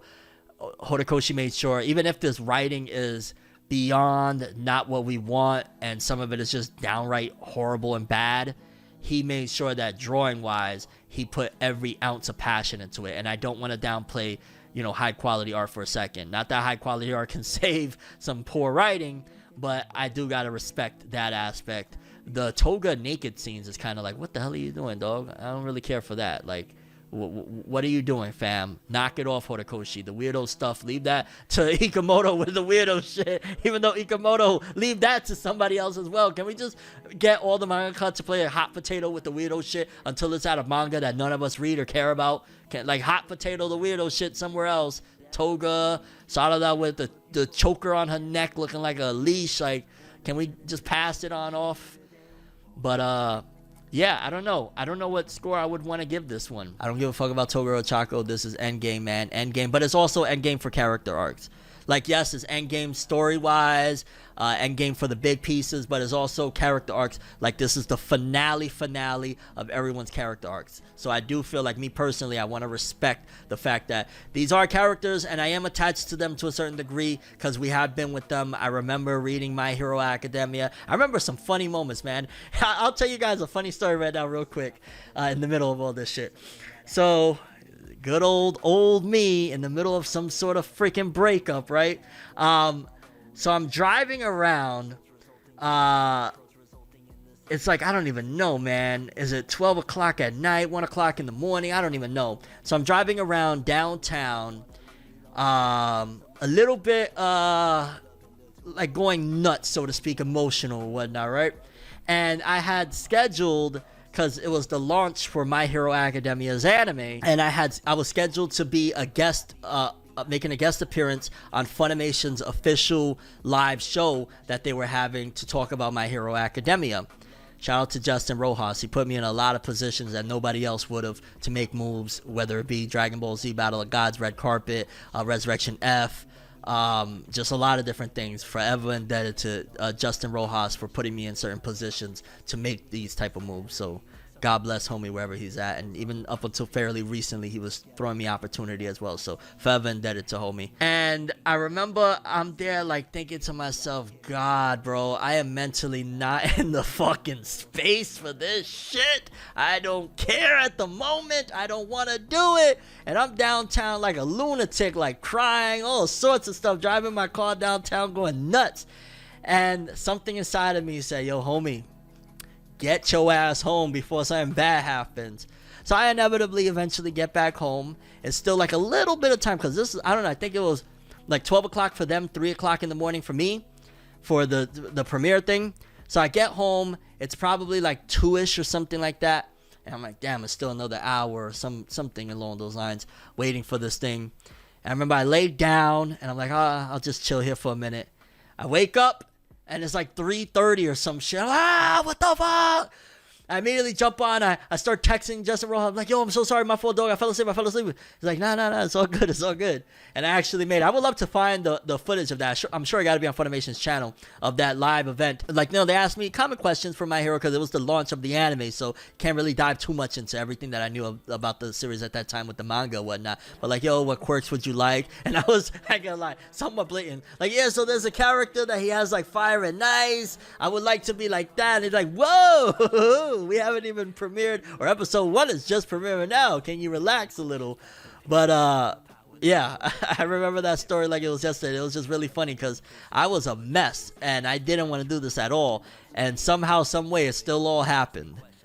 And one more time for the one time, Justin Rojas, appreciate you, homie. You changed my life in many ways and gave me opportunities to do childhood dreams of meeting Justin Cook, interviewing Sean Schimmel, Chris Sabat, all of the voices of Dragon Ball Z. Like, a lot of things that I never would have had the opportunity. Sent me a whole bunch of shit for giveaways and just to have. Like, that's a real one, and it's rare that you find real ones. Like, brought me out to Toei Animations, like, just so many different things, man. Really freaking incredible, dude. But yeah, so going back to My Hero Academia, I said all that to say that I've been with this series for a long time. I have a lot of memories with it. So to see Toga's character arc come to an end, it does make me a little bit sad. It does. I'm not gonna lie. I'm never gonna lie. I'm gonna be honest. And if you disagree, I totally understand, because a lot of this shit did feel boring. I know y'all could hear it in my voice. At times I was there like reading this dialogue like, this is so cringy and painful. I don't know if it's Horikoshi's writing or it's the translators that are just translating it in a very boring tonality or something like that. Writing, I just don't know. But the dialogue is shit. But some of it, I was like, okay. So yeah, okay, not, without the negative 1,000 out of 10, realistically, what do y'all give this My Hero Academia chapter for the finality of Toga's character arc, seemingly Toga's death, and the battle of Toga and Ochako coming to an end? What do y'all give it, including the art being impeccable, the writing being bad, all of it together? What do we give this bad boy? I am so torn right now. I don't know where I want to go with it. A part of me is like, do I go for the 4 out of 10 and say bad? Do I go for 6 out of 10 and say fine? Do I go 5 out of 10 in the middle and average it? Like, where do I go with this thing? 5 out of 10. That's where I'm going to land on. I'm going to land on 5 out of 10 for this one. Better than last week's chapter. I guess we also get to celebrate, hey, the Toga versus Ochako long-standing battle is finally over, so there's that as well. And by no means is this forced. I get nothing out of being nice about it. I get nothing about lying or anything like that. Ain't nobody in here hardcore My Heroes that's like, yo, I gotta suck up to the My Heroes. If anything, it would probably be more entertaining for me to just go gung-ho and shit all over this thing. I'm just being honest that it did get me a little bit emotional. It was cool to finally wrap this bad boy up. The art was dope. But yeah, the writing was kind of just bad on a lot of different levels. So how was this selling more copies than Black Clover? I could break it down to you in a very detailed way, but if you really look at it, Black Clover was essentially sticking to the old guns of very much so fantastical escapism, and My Hero Academia played a lot more into where society is at right now, and My Hero won the gamble of which one to go to. I looked at it always as, and I know this is strange bringing Naruto into it, but I looked at it always as My Hero and Black Clover are taking Naruto and ripping it in half and putting Black Clover on this side, My Hero on this side, and My Hero just with the times and whatnot, with Marvel being at a massive renaissance and whatnot. It benefited from being a superhero show. It benefited from kind of diverting a lot more quickly from being a Naruto copycat type of series than Black Hero. Yo, Black Hero sounds fire. Oh my god, we need Max, write that part down. Black Hero, we need a series immediately. Black Clover kind of just stuck to its guns. It did a lot of things, even the whole fourth Hokage on the mountain type of shit. Like, it kind of didn't run away from being a Naruto inspired, heavy inspired series quick enough like My Hero did. Like, I remember one time where people were like, oh my god, My Hero's about to rip off the Sasuke situation, where Bakugo got kidnapped and everybody thought Bakugo was about to be the next Sasuke, and because he didn't do that, I think that actually benefited My Hero. It would have been crazy and hype, like, yo, Bakugo's becoming a villain now, but because he diverted from that trope and from going down the same road of Naruto, I think the series ended up actually going up, because there's a lot of Bakugo fans as well. Like, fangirls are through the roof for Bakugo. My Hero is just more popular with the younger anime fans and being about teens. That too. And My Hero, one last thing is, it got real lucky with grabbing a female audience. Statistically, women are the ones that will support financially 1,000 times more than men. So you got a giant women audience that are gonna, in Japan, they're like, yes, let me get 5 copies. I need that hot boy bod shit from the My Hero manga. You're gonna get what results in where we're at with it right now. And Black Clover just didn't catch that stride. Also, Black Clover was another victim of the times changing, where Black Clover was like, okay, let's do what Naruto did. Every week you get a new episode. My Hero was like, well, we're in 2015, 2016. Let's do seasonal. That's what's in right now. And seasonal won the battle. So that also didn't help Black Clover, that it's at a time where people just want 12 or 24 god tier looking episodes, and then we catch you next year. Black Clover never went away. It was every week you get a new Black Clover episode, and it didn't help it. It's a shame, because I love Black Clover. I've been championing Black Clover since the beginning. I've been championing Black Clover before Black Clover was a thing. Yuki Tabata, it's documented. I've always been a big fan of what he's done. It's just a shame the way the pendulum swung, because Black Clover deserved more. They both came out around the same time. I think they both came out within like 2 months of each other. I think Black Clover came out like 2 months later after My Hero. These days, we don't have as much of the old school, fun, lighthearted adventure like battle shonen. I feel like Black Clover and My Hero somewhat are the only battle shonen that carry the spirit of old school shonen 100%. Like, if you even look at Jujutsu Kaisen, you look at Chainsaw Man, Demon Slayer, everything is a lot more darker, a lot more like demons, curses, all of this other stuff, where My Hero and Black Clover still kind of had that whole, a boy has a right to dream. My Hero is at 85 and Black Clover is close to 20. But yeah, that's all I have to say at this point about My Hero. I think next week, or I don't think there's a new chapter next week. I think My Hero and Black Clover are off next week. So 2 weeks from now we'll return, or it might even be 3. Wait, because there's no My Hero next week. And then the following week, I think there's no Jump in general. So we might not even have My Hero for 3 weeks, to be honest with you. Hopefully, Horikoshi takes that time to develop a good resume and comes back stronger. We'll see, though. But yeah, that's it for My Hero. Let's hop on over to Black Clover. Let's jump into this Black Clover. I'm excited. Black Clover been on fire lately. Black Clover, chapter 366, headliner. And it starts off with Ryuya? Is that his name? With like a whole bunch of 6s around him. Asta, they're almost here. Got it. You're headed out, huh? All of you, thank you so much for your help. Let's go. Okay, this is showing how Asta got to the battlefield. Gotcha. Okay. Good grief. So this is where you've been? I'm here to pick you up. Asta. Mr. Finral. Finral got room for one more in there? Yes, sir. What's that? Somebody important? That young lady with you too. She's one of the Land of the Sun's strongest. What are you saying? Master Ryuya, I mustn't leave you. If we don't take Lucius out now, the Land of the Sun's done for anyway. In the end, that thing of Asta's work best with you. I'll guard Ryu and the Land of the Sun. You go. Musho Gatake. Ichika, go see Yami, and you better come back alive. You hear? Hey, we're gonna get a reunion. Let's go! The fate of the world's in your hands. Asta, go. Flatten Lucius. I'm on it. Okay, we're back at the battlefield. Golly, bro. Damnatio really put in work. I mean, I'll keep on standing on. I'm not a Damnatio fan by any means, but jeez Louise. So you've come. Anyone else could fight has fallen, though. It's too late. Demon Destroyer. Let's go, Asta. Whip some tail. Get this fraud out of here. We might still be able to save them. Could you stay behind me and focus on treating them, Mr. Finroll? I can take that guy on my own. Yo, okay, Asta. Alright there, Mr. Confident. Okay, we like this. I like that energy. I'm through losing. Let's go. The GOAT. The underrated GOAT. Look at that. I love that walk from behind. Just seeing him brawlic ready to take this dude out. Let's go.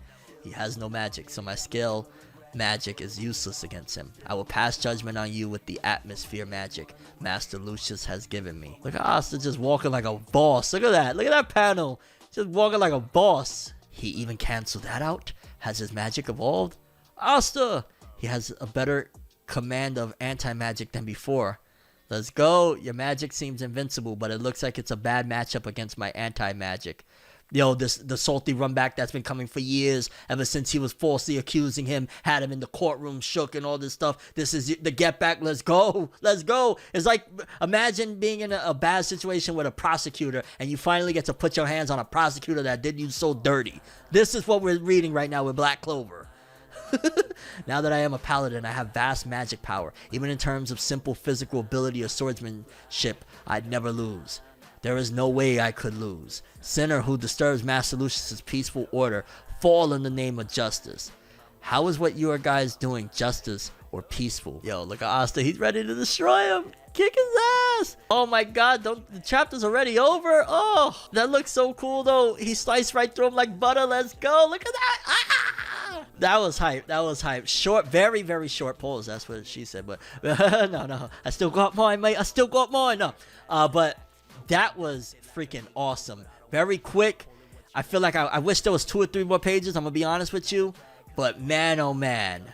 Tabata's still cooking, baby. Yeah, the only problem with this chapter, I will be honest with you right now, is that I wish there was 2 or 3 more pages. I'm a little mad that, like, damn, man. Damn, Tabata. But wow, one shot of that bum. This flashback reminds me of when Luffy fell out of the sky in Marineford. Asta doing the JoJo Walker's Peak. This was just awesome, dog. I love Black Clover so much, bro. Look at this. Look at this. That's my GOAT right there. Asta. Hasta la vista, baby. Him returning to the battlefield and one-shotting Damnate. Honestly, I'm gonna keep it real. It's kind of like, think about it. It's like Goku showing up and making light work Nappa real quick before he goes up against Vegeta. If you compare the last chapter with him showing up and whatnot and seeing him walking and staring at his back and whatnot, that's what it feels like. But man, oh man, Mans did the Aurora walk in one shot. Hey, Aurora Santiago! Asta and Ichika combo move was teased by Yosunga. Yeah, oh my god, I ain't gonna lie. That setup right there is something else that I'm massively excited for. Ichika being reunited with Yami after all these years, thinking that he was a piece of crap that slaughtered the Yami clan, to find out that no, he was actually, you know, a decent dude. And it was you. Probably she got some apologizing to do, even though Yami's gonna be like, I gotta take a dump. I don't really care right now. I don't care. I don't. Oh man. Yeah, the only thing with this chapter is that it was a little bit like it needed a few more pages. 10 Zet or Zet 10. So with that being said, I'm gonna say 7.5. Almost want to say 8. 7.5 to an 8 for this chapter. If My Hero got the 5, I'm gonna say Black Clover. I might even say, damn, it feels like it. Let's go with 8. Let's go with 8. Let's go with 8. Freak it, why not? 8. Very good chapter, in my opinion. Yeah, 8 out of 10. What y'all think? What y'all think for that chapter? I'm just sad Black Clover might end before the year does. I know. Don't remind me, anime guy. Don't. I like it. Black Clover deserves all the praise it gets, man. Freaking awesome series. But let's wrap this bad boy up. We got one more to go. Let's do this. We got One Piece chapter 1088. Let's rock and roll, baby. Okay, boom. We got the cover page, which I think there was like a poster in here as well. I didn't talk about it, but it was like a poster of the live action crew like just kicking it or whatnot as well. And I think that's why they're showing this colored page to begin with of the Straw Hats pre-time skip and Shanks and Kobe and all of them, because this is all the characters that appear in the One Piece live action. So this is like Oda's homage to what they're doing right now. Tomorrow Studio X Netflix, yeah. Which is kind of cool, I ain't gonna lie. Though it looks like Luffy looks so different pre-time skip the way Oda draws him now. But alright, let's go. Let's get it started. We got some readings to do. This chapter is called Final Lesson. Lesson 1. An old man and a baby have been left behind on an island of ravenous beasts. You are on a rowboat that can only hold 2. What do? I get off the boat. Oh my god, this is going flashback. I feel like I'm going to 100% say that maybe some of this chapter is inspired by the One Piece Netflix live action, so he decided to start writing some of this shit like this. Like, why are we getting little Kobe? I don't even remember last time we seen like Kobe in this little form. I get off the boat so both of them can make it. Wrong, you nincompoop. What? Leave the old man. He's halfway dead already. Vice Admiral Garp, you can't say that. What did you join the Navy to save? Think. It's people's futures, obviously. And you have a longer future than some old man. Take the baby and make the most of those years. Don't ever fill their minds with nonsense like that again. All lives are equal. Oh God, all lives matter. We're about to have a 10-hour debate here. The future of the young is infinite. Please, let's not have one of those debates. It is what it is. Let's not do it right now. Oh! Weeks earlier, Amazon, Lily, Vice Admiral, how can we sit by while our people are held captive? They're not giving us clearance to go. He's an emperor of the sea after all. Save us. Who knows what'll happen to us at Pirate Island? Well, if it ain't Kobe the hero, what's this about? All out war maybe? I'm up for a scrap if you are. Captain Kobe. He's in Sword. Would you be willing to trade that battleship and the 800 sailors on board for me as a captive? Captain Kobe, you can't. You've set a high price for yourself, lad. Present day Pirate Island full of lead. Ah, a giant hand coming out of the island. The cannons do nothing. It won't even flinch. We can't evade it. Prepare to abandon ship. Get everyone below deck up there. Protect the civilians. Yes, ma'am. What an overwhelming power on Pirate Island. If that huge hand comes down, it could crush hundreds of sailors and civilians at once. What should we do, Vice Admiral Garp? You boys can save them, huh? Listen close, I'll give you an opportunity. Captain Kobe, you destroy the hand of that island monster. What? But it's too big. Pause. Rear Admiral Groose, protect the ship from the falling rubble. Lieutenant Commander Helmeppo, make sure these two aren't interfered with. But, be decisive. Snap judgment. Now fly. Yes, sir. Look out, Kobe's on the move. Ha! What can they do without Garp? Hero, you're just a boy. You'll be feeding the fishes soon. Destroy it. Do you have bombs or something, Kobe? No, I don't, but I'll just have to make do. Make do. It's a hand big enough to crush a battleship. There's no escape for you, Kobe. Here it comes. Make sure these two aren't interfered with. Gotta hit it. Boah, Helmeppo, don't turn back, Kobe. Yo, this is... Okay, alright. Where are you going, Garp, with those wounds? You mean scratches? What a boss. Garp, what a boss. You mean scratches. I'm saying it out of concern. You're soft. Oh my god, yo. It looks like Aokiji got a little bit of ass whipping from the OG Garp. Whoa, Kuzan. What's happening here? Wait a minute, what's going on? Why is Garp coming this way? Wait, don't you care about your ship? Galaxy Divide. Or, yeah, Galaxy Divide. Pia. Ah. Bro, this is nuts. Pizarro. Whoa. Was that a punch? Woof. That was it. Our opportunity. His arms raised. What now, Kobe? What are you gonna do, Kobe? Come on, Kobe. You gotta do something, Kobe, quick. I'll live up to the expectations. Kobe. Why you? That's not the end of me, Garp. Now I'm angry. Watch this. Helmeppo. Hey, look there. It's Kobe. Why is this kind of reminding me of Pika from Dressrosa? A lot. Oh, no, wait. Hey, Helmeppo. Kobe learns fast, but he's always hurt. I see those bandages on his hands. Hey, look there. It's Kobe. Does he think he's going to stop that hand? Yahaha. Guess being called a hero went to his dumb little head. Oh, Kobe's injuries. You see them on his hands and shoulders. Well, he told me to keep this a secret so you didn't hear it from me. Huh? The truth is, I have less talent at fighting than other people, so 10 times the effort isn't enough. It needs to be 100 or 200. I need more practice. If I don't put in work, I can't be a great sailor who keeps good people safe. Ouch. Unbelievable. He does this after training with me? Yes, every single night. Give it a rest, Kobe. He punches his fists bloody against the battleship bags. Whoa, okay, alright. I respect it. That's some Rock Lee type of stuff. Yeah, ha, ha, ha. Look at the size of that ant next to the hand. Yo, Kobe's really about to beast, isn't he? You can't, Kobe. It's too dangerous. Nyahaha. Just watch as your ship is sunk and your fellow sailors scream and die. If you try to flee to open water, Aokiji will freeze you. You boys can save them. Abandon ship into the water. Captain Kobe, just run. We can't stop him. Hey, Kobe. Nya. Yo, Kobe looks serious. Destroy it or they'll all die. People will die because of me. Honesty Impact. I fuck with that name heavy. Honesty Impact. And holy shit. Golly. Okay. Alright, Kobe. I'm a believer. I'm a believer. I don't think Luffy's going to be knocking you out the way next time around. Wow, yo, Master Pizarro, holy cow, I can't stop looking at that page. Okay, Kobe, we see you. All right, we see the development, fam. Kobe, that was incredible, Captain Kobe. Oh wow, but what about the rubble? Wahahaha. Wow, Kobe, you really did it. When did you gain that kind of strength? Huff huff. Glorp web. Kobe, that was amazing. You did it. Helmepful, yeah, I did it. You split that huge mountain of an arm. Thanks, Prince. You saved us. And once Vice Admiral Garp is on board, we're in the clear. Yeah. Thank you, Kobe. Kobe! You're all right. Yo, they've said Kobe's name a lot throughout this shit. Captain Kobe! Thank you, Captain.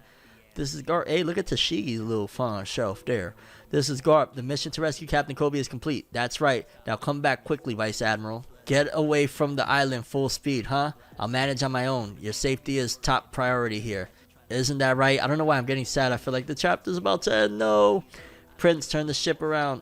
One day what happened here will be a major threat to all pirates. Keep moving onward. All of you are the future of the Navy. Yo, this shit is crazy. Wahahaha. Aokiji, my guy. He's not. What the hell? The next day's headline spoke of the safe return of the Navy's young hero Captain Kobe, the disappearance on Pirate Island of the legendary hero Vice Admiral Garp, and the incident in which Straw Hat Luffy, Emperor of the Sea, barricaded himself within Future Island Egghead. To be continued. Oh my god. Another 9 out of 10. Easily to 10 out of 10. Oh my god. Am I bugging to say that? Like 9 to a 10 out of 10. The disappearance of Garp. Kobe's development. Aokiji. Just. Oh my god. Yo, y'all think it's a wrap for Garp or they're gonna hold him as a hostage? Yeah, I ain't gonna lie. I don't care. I want to give it a 10. Let me stop with that. I gotta always balance myself out. Like, I want to be the analytical guy. My opinion is very refined. No, fuck out of here. 10 out of 10. Black Clover 8 out of 10. This 10 out of 10. My Hero 5 out of 10. Oh shit! I forgot about Icehead Gil. Maybe we'll run through that. I don't know. I forgot about Icehead Gil. Oh shit. Maybe that's a sign to stop reading it though. If I'm keeping it real. But that's a side note. Golly, I'm hyped too because, well, okay. One, I want to ask you: do y'all think that there's a possibility that Oda wrote a hardcore Kobe chapter right around the time that this happened with the live action because Kobe is a part of the trailer? Do you think that there's any possibility that Oda wrote around that? I think that the way they time things and the fact that they be a month ahead in chapters, 2 months ahead in chapters, there's a possibility that this was time for that. Just a side note. Now, with that being said, seeing advancement with Kobe to that level, that he's been training, punching things kind of like remember when Luffy was punching the ship of Hody Jones and all that stuff? That kind of reminds me of that, except he was training way more on some Rock Lee type of stuff. And we was doubting Kobe. Last stream, we was doubting Kobe. Last couple streams, been like, yo, where's the advancement, man? What happened with Kobe? Oda ain't let us down. You're like, oh, what happened with Kobe? Ah, yes, you see, this is what happened with Kobe. Able to split some shit that it looked like Pika, and it took Zoro 100 years to take out Pika. Let's not forget him chopping Pika for 100 years. And Kobe did it with one punch.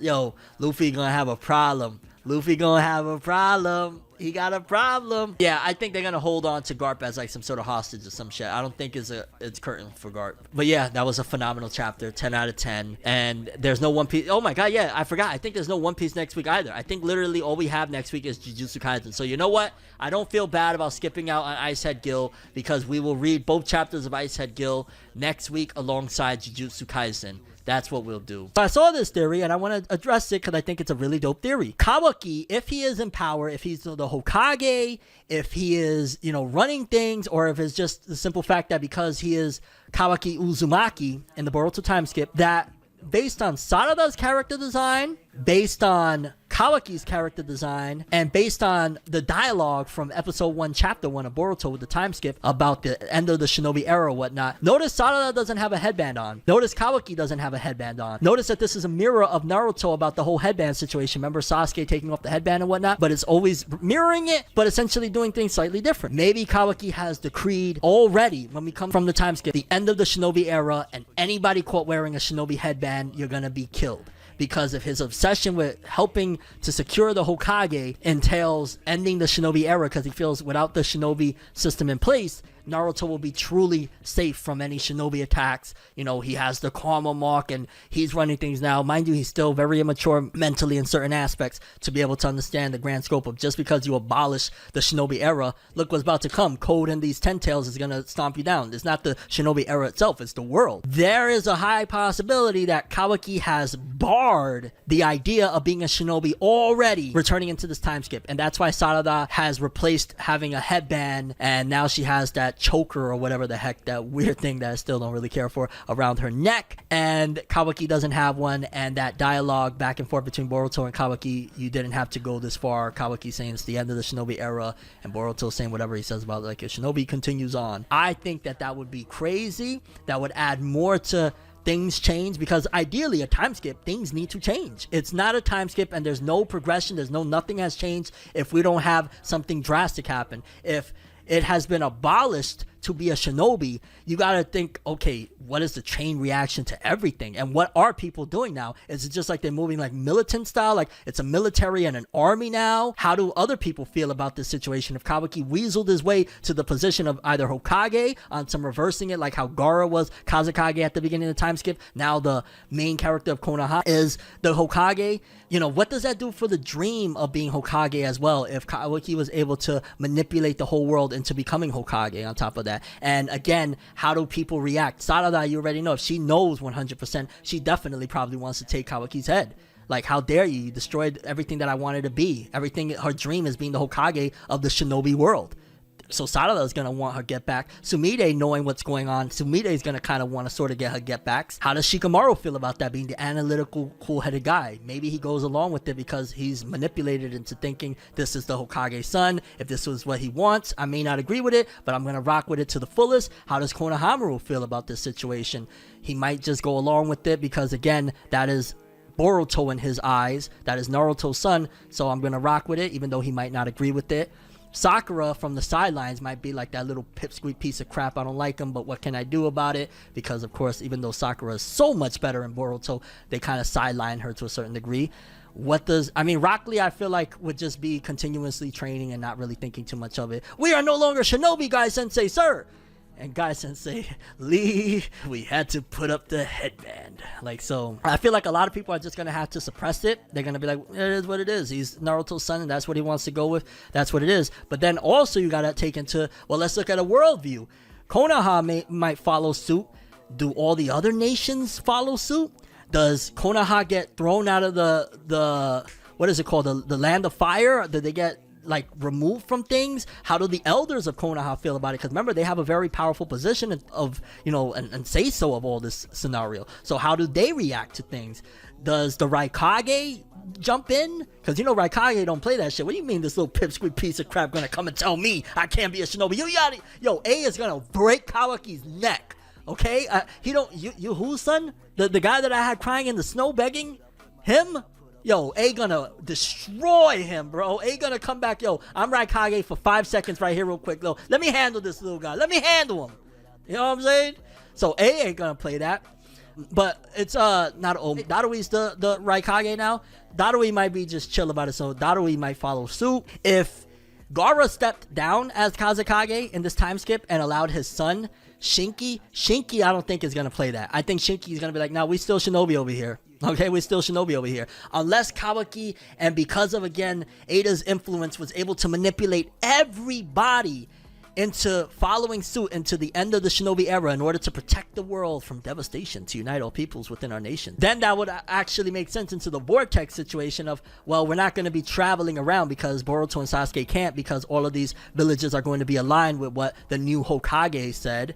Maybe they could have had a meeting, you know, the 5 Kage summit. It would be crazy to start off with a 5 Kage summit and Boruto and Sasuke just show up in the 5 Kage summit that is happening right now and start wrecking shit and going crazy and trying to, oh, Lee, there's so many ways we could do this, bad boy. Oh! But the whole vortex situation, aside from the fact that 2 blue vortex, essentially 2 blue vortex means Uzumaki in Japanese, blue aoi, ano sora. Please bring that back. Oh my god, that would be fire. Do a remix to it, something. Just don't do a drill remix, please. A drill remix to that. Well, actually, no, I take that back. I heard a drill sample to that. And it was a little less on the violent side of things, and it was kind of cool, so I'll give a pass on that one. I take that one back. My fault. But yeah, 2 blue vortex, boom, that's where I was. 2 blue Uzumaki. It could mean about Boruto and his sister being 2 Uzumaki that are blue. They're sad about things. They're blue eyes. It could be 2 blue. The blue is Ada's eyes, and we're in her vortex, so this whole thing is about really Ada's eyes. Ada has squeezed her way into becoming one of the most important characters in Boruto, and I ain't necessarily mad at it because it all kind of tied in and worked very nicely. I feel like if this was shoehorned in, see, these are the things where, even though I had a problem with a lot of those slow build-up chapters, because it led to this and it made Ada now a core important character and it doesn't feel wedged into like 2 or 3 chapters, it went over the span of a couple years. This stuff actually pays off very well and nicely, that I accept, and it feels great. Not great, but it feels good that Ada is important. It doesn't feel off. It doesn't feel shoehorned in. It's all right. So I'm not mad at Ada being that important because of the way they developed her character and developed her role in Konoha. But yeah, again, this whole situation of Kawaki manipulating and potentially ending the Shinobi era, even entering into this time skip, is going to be fascinating because Boruto and Sasuke now are some of the last Mohicans, so to speak. Although I feel like this also lends to some really dope stuff, man. Really dope stuff. What am I doing? Some really dope stuff. Like, can we please get a movie of the Lost Uchiha? The same way bringing a Broly movie works so well. Can we have the Lost Uchiha and it take place in... Well, no, as a matter of fact, I'm a guarantee almost right now. I'm going to tell you right now. I don't know when it'll happen, but there's going to be a Boruto movie that takes place in between the time skip. And I'm going to throw the suggestion that they find some lost Uchiha in some land, Boruto and Sasuke, and boom, that'll be the movie. I'm going to throw that in there, and somehow, some way, whether it be like a father-son Kamehameha thing, that'll be Naruto's involvement in it, because Naruto won't be able to be there. Obviously, he's sealed. I'm going to almost guarantee the same way Black Clover got that movie, they're going to do that with Boruto. It might be 6-7 years from now, it might be in the near future if things really take off, but I'm almost gonna put my money on it. We're gonna get at least one Boruto movie that's gonna take place in this time skip era between Boruto and Sasuke, that they go somewhere crazy or they time travel one more time, but this time it's to like the past. Well, oh boom, that's how you have Naruto involved. You have them do like the time travel arc. This time they time travel, make it a movie, whether they go to Shippuden's era, they go to the last era, somewhere there, boom. Or I wouldn't even care, like, because I don't really need Naruto for this Boruto movie. Take it to Madara's childhood era, dog. That would be freaking insane and crazy too. But I'm gonna guarantee that, damn near guarantee, we're getting a movie set in that time period. I'm calling it. Can we talk about the lack of complexity in the Boruto plot? It's been kind of too straightforward. What do you mean, dude? What about Amado? Amado is not straightforward. What about Code? How he's kind of a wild card. That's not straightforward. There's a lot of complex elements still lingering around. It's just right now they're putting the main stuff straight and forward in front of us and whatnot. Ada is one of the worst characters in Boruto. She was just a plot device. Plot device for sure, but it worked out pretty well. Ada's vortex, hey yo, pause. Only thing that bothers me is that the Toad should be able to perceive that Naruto is still alive. And the Toads, if they know about things and they know that there's this dark, ominous thing happening in Konoha, you think they're going to pop up? Remember what happened last time when they got involved with Konoha's dealings? Homie with the burn marks on his back, you know what I'm saying? I don't think they're going to want to get involved in Konoha's dealings. But if Kashin Koji is up there kicking it with them and Boruto shows up, sure, Boruto's going to know. Well, no, Boruto already knows, right? I'm trying to remember. Like, I think he knows, right? There's no way Itachi and Obito defeated all the Uchiha. There are some who left the village with Madara. Yeah, or their or their grandkids or something like that. There gotta be. The lost Uchiha. That literally Boruto, the lost Uchiha, renegade Uchiha, something crazy like that. And it's Boruto and Sasuke. Come on, man, that sells itself. Stop it. Time skip.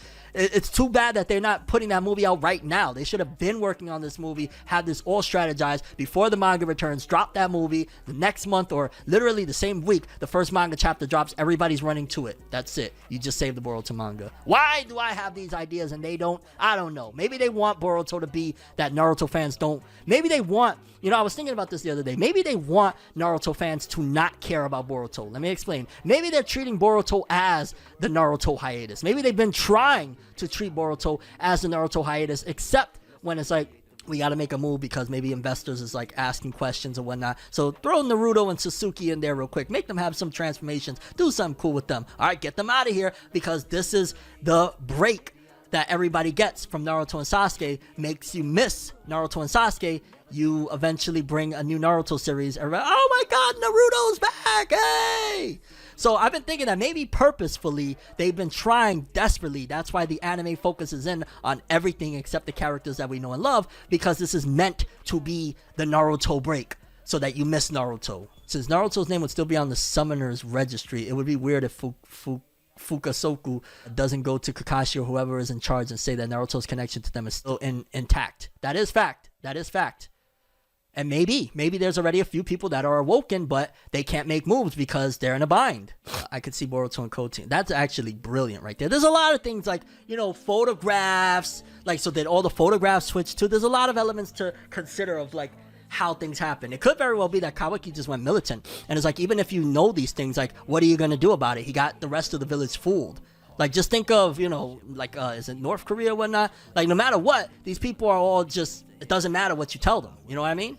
I'm not gonna lie, time skip need to kill off some of the Genin to make the filler episodes. Fedora Boy's team can get the boot. Oh God, I never like to. At this point in my life, I feel like death is a cheap way to advance story, and I used to be the opposite. But I feel like that's such an easy ticket. Kill a character, everybody's gonna cry. Oh my God, moving forward. I feel like there's so many other creative ways to make that impact without killing characters. My personal take. They need to get a young, talented mangaka who's a Naruto fan and is willing to do weekly. Boruto is finally good. That would be crazy. Kimura Shingo, where are you? I summon you forth. Draw this manga, motherfucker.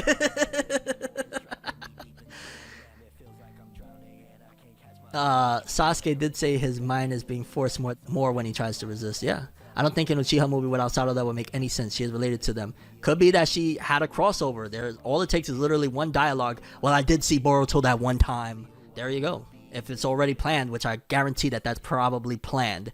Assuming the Boruto anime comes and... Because there's a possibility... Because I heard a rumor, I don't know how true this is, that there was consideration of ending the Boruto anime altogether. There's a high possibility that the Boruto anime might return again for a very short, limited time and then go away and then we get a movie. So that's a possibility as well. Don't rule that one out. And if that's the case, there's an easy, quick... Sarada saw them one time real quick. She left the village that nobody knew. Blah, blah, blah. Ada covered her ass. There you go. Tokyo Revengers knows how to end the story. Oh, God. Please don't. Okay. So, yeah. There's that. I think it's a high possibility that, yeah, Sasuke and Boruto are the last Mohicans of being Shinobi. There's a possibility Kawaki manipulated not only Konoha, but the entire Shinobi verse, or maybe majority of them. I think literally the Sand Village will be like the only ones that hold off and is like, nah, we still Shinobi out here, fam. Fuck out of here, bro. We ain't playing that Shinki. Shinki's a real one. I hope he's not, going for the BS of like, nah, we're putting down the Shinobi flag. No. But yeah, that's my stance on Boruto being, the end of the Shinobi system, so to speak. Think we'll actually get a third generation of Naruto after Boruto. I think it's gonna, we'll get a third generation, but with Naruto being in the lead and Sasuke. Maybe Naruto and Sasuke both have teams after this or something. It'll go back to Naruto after this. It is almost as if, especially now that they've removed Naruto, like they try to use Naruto as the pilot, like literally pilot, pulling on the hot air balloon to keep shit going or whatnot. And now that they recognize too that they can't keep on relying on Naruto because it's not going to sustain Boruto itself, it's like they're sending Naruto away to another dimension is their way of taking Naruto off air, so to speak. So now it's like you're 100% coming to Boruto for Boruto. You're not coming for Naruto. So it's kind of like Dragon Ball when it went off air, and assuming Boruto is going to go for another 7-8 years or whatnot. Boom, when it's done, now here's Naruto returning with a new series. Hey guys, y'all remember y'all love Naruto? Well, you can go and enjoy it again because it's not Boruto, it is Naruto again.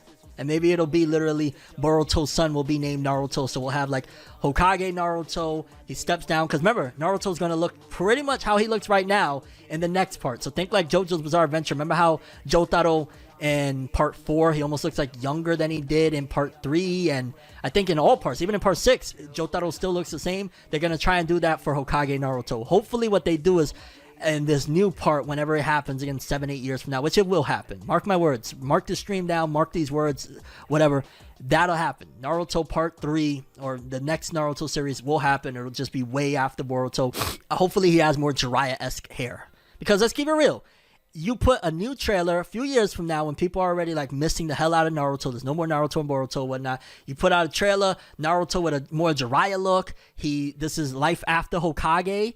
It kind of goes also with people that have grown up, like, okay, they passed the Hokage era of their life or whatnot, that he's free essentially to travel, and he may be taking his grandson with him, and it's mainly like Naruto's the main character, but he got his little grandson and he's watching over him and stuff like that. It'd be fire. With a longer hair character design, like he's more so embracing, Pervy Sage. Whether now, if they try to play it in the direction of him and Hinata broke up or some shit, like, I don't know, they do a JoJo's Bizarre Adventure and Naruto cheated like Joseph did, was it Suzuki? Saruto, please, no, anything but Saruto. Like, that name has been trampled. No.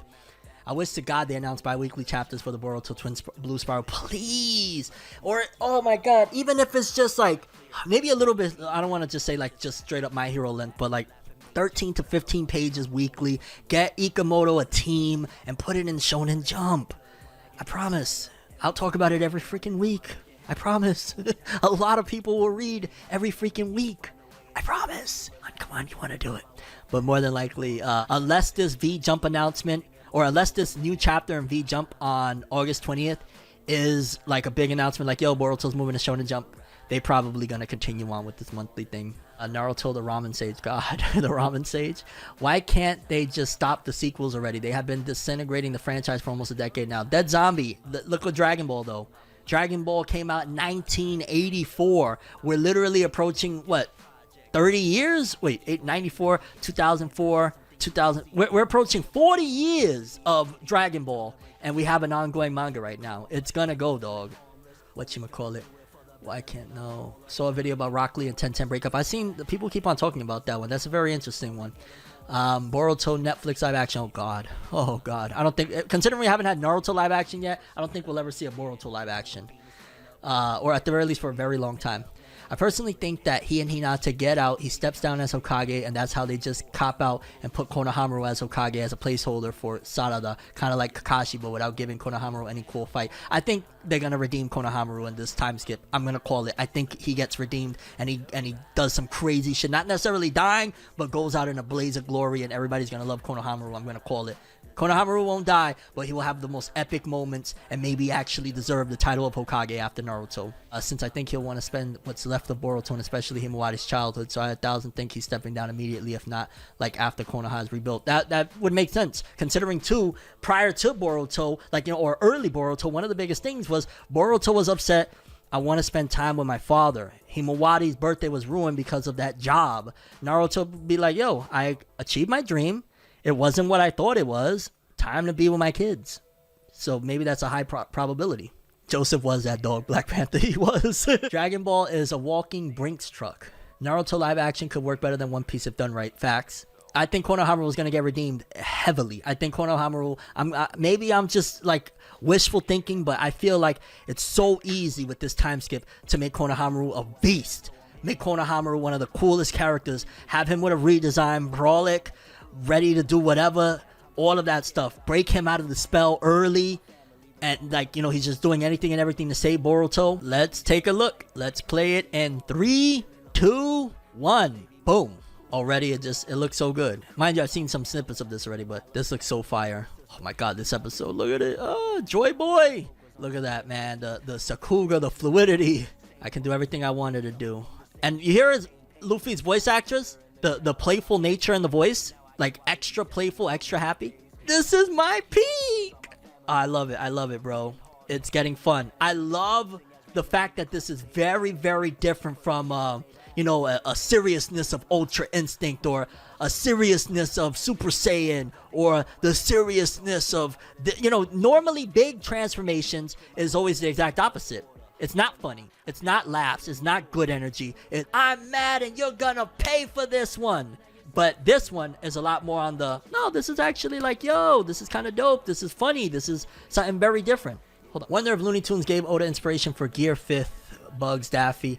Possibly. Honestly, it just looks like, it kind of reminds me of Toon World. Y'all remember Toon World in Yu-Gi-Oh? So it gives me some type of vibes of that. But yeah, it looks fantastic. I'm really excited about Gear 5th. This is the first time I want to say that they've ever truly, maybe I'm off on that. Maybe they did this for Ultra Instinct. I can't remember. But this is the biggest showcasing of a new transformation that is essentially spoiled, because you straight up see them, that we've ever seen of anything. Like Ultra Instinct had little inklings or whatnot, but I don't think we saw full blown, and I might be misremembering, to be honest with you, but I could have sworn we've never seen it to this degree, a new transformation straight up. Here's the entire thing. There you go.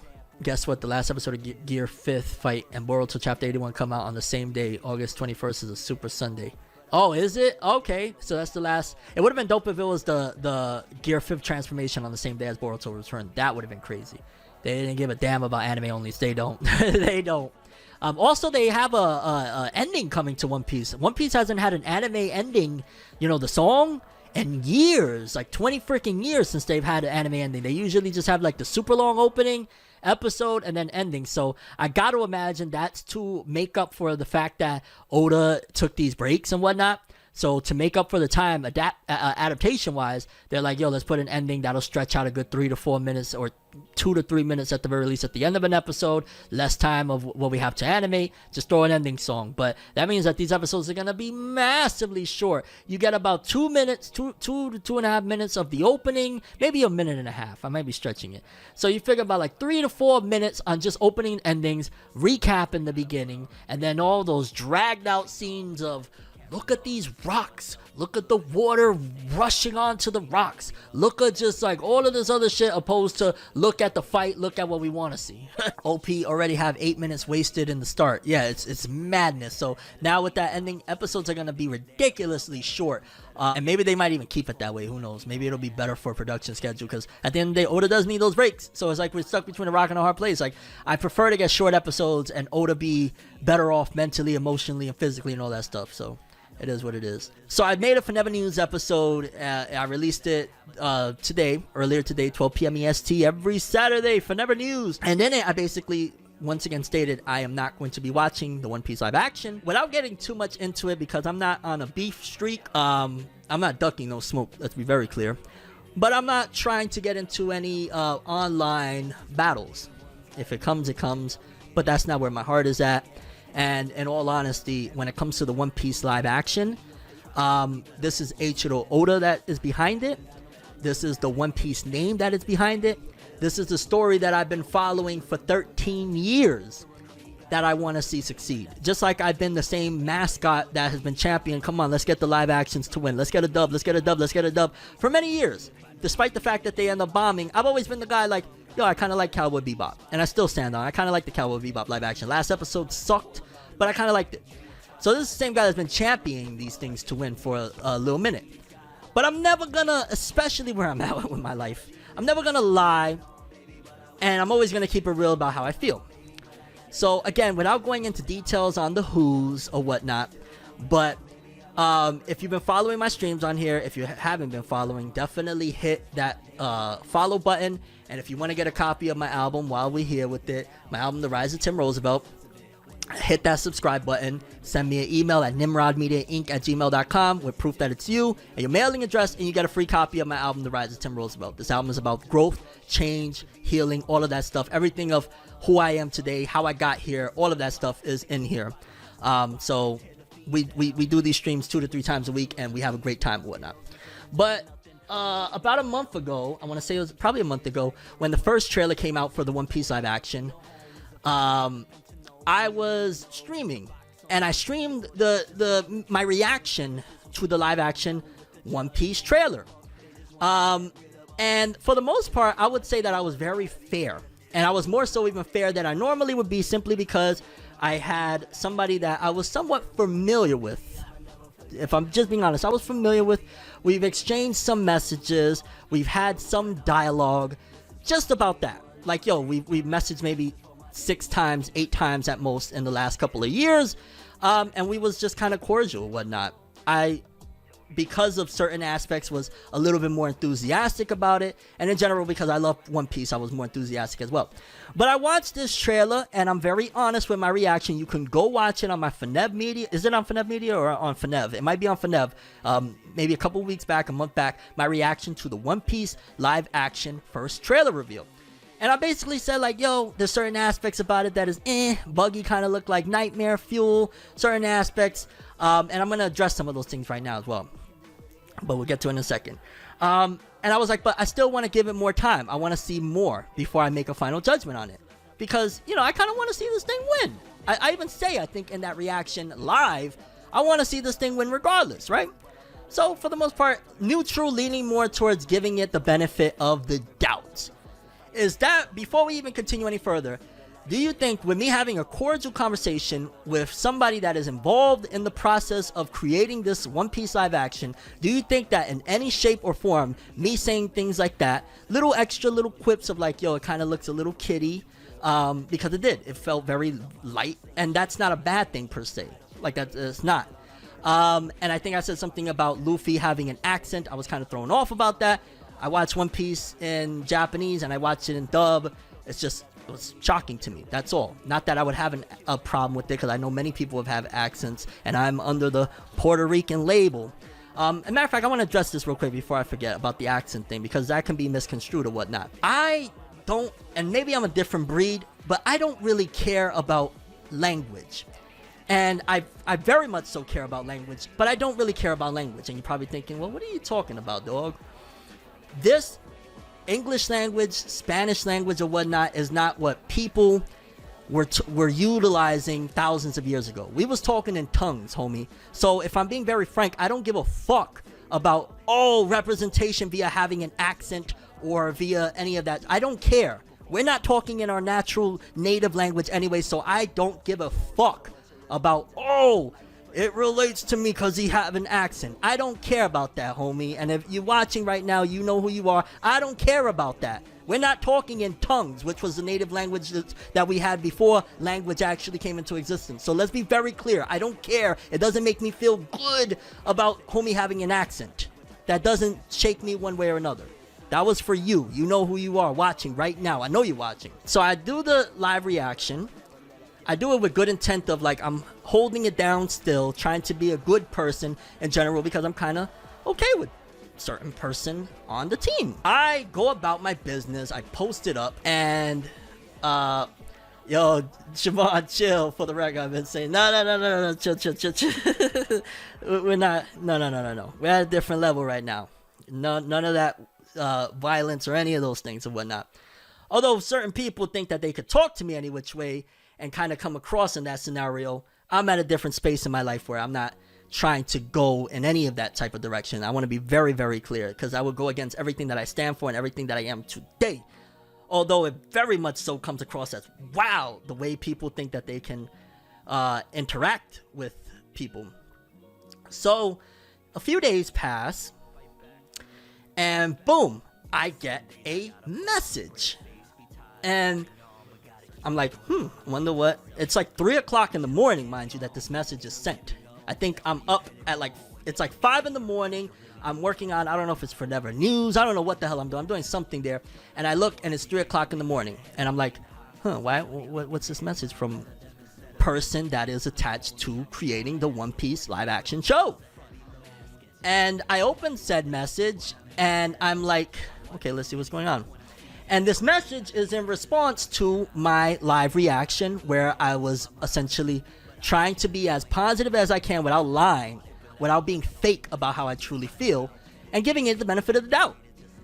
And dude basically goes on a tirade about majority of what I said on there, essentially insinuating that we had this sort of, I don't know, connection that I'm supposed to lie for or hide my feelings or put on a genuinely fake reaction to watching the One Piece live action trailer that I'm not gonna do for nobody. I'm not gonna fake the funk for nobody. Let's be very clear. I don't care nothing.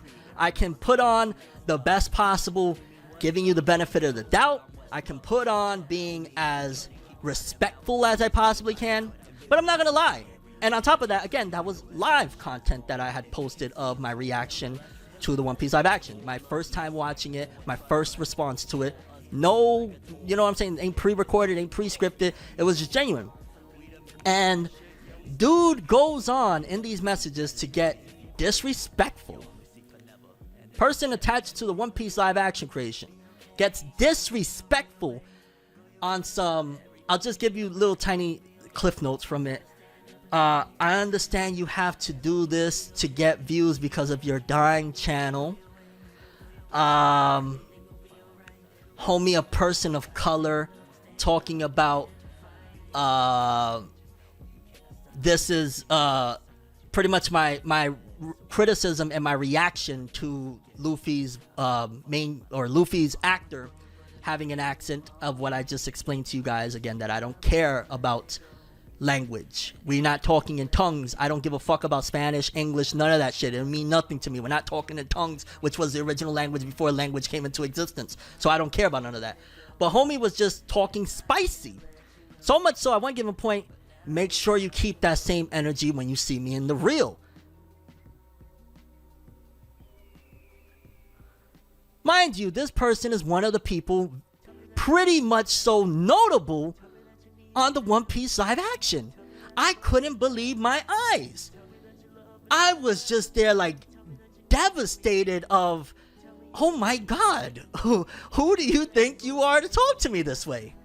Because again, I never said anything like, yo, this looks like garbage. I never said anything like, I gave legit criticisms like Arlong looked weird, Buggy looked like nightmare fuel.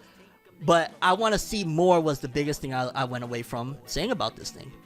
So when I get this message like, yo, you just mad because your channel's dying, homie, a person of color, talking about, you know, my criticisms about Luffy, which wasn't even criticisms. It was just kind of like, oh, snap, he has an accent, what the hell?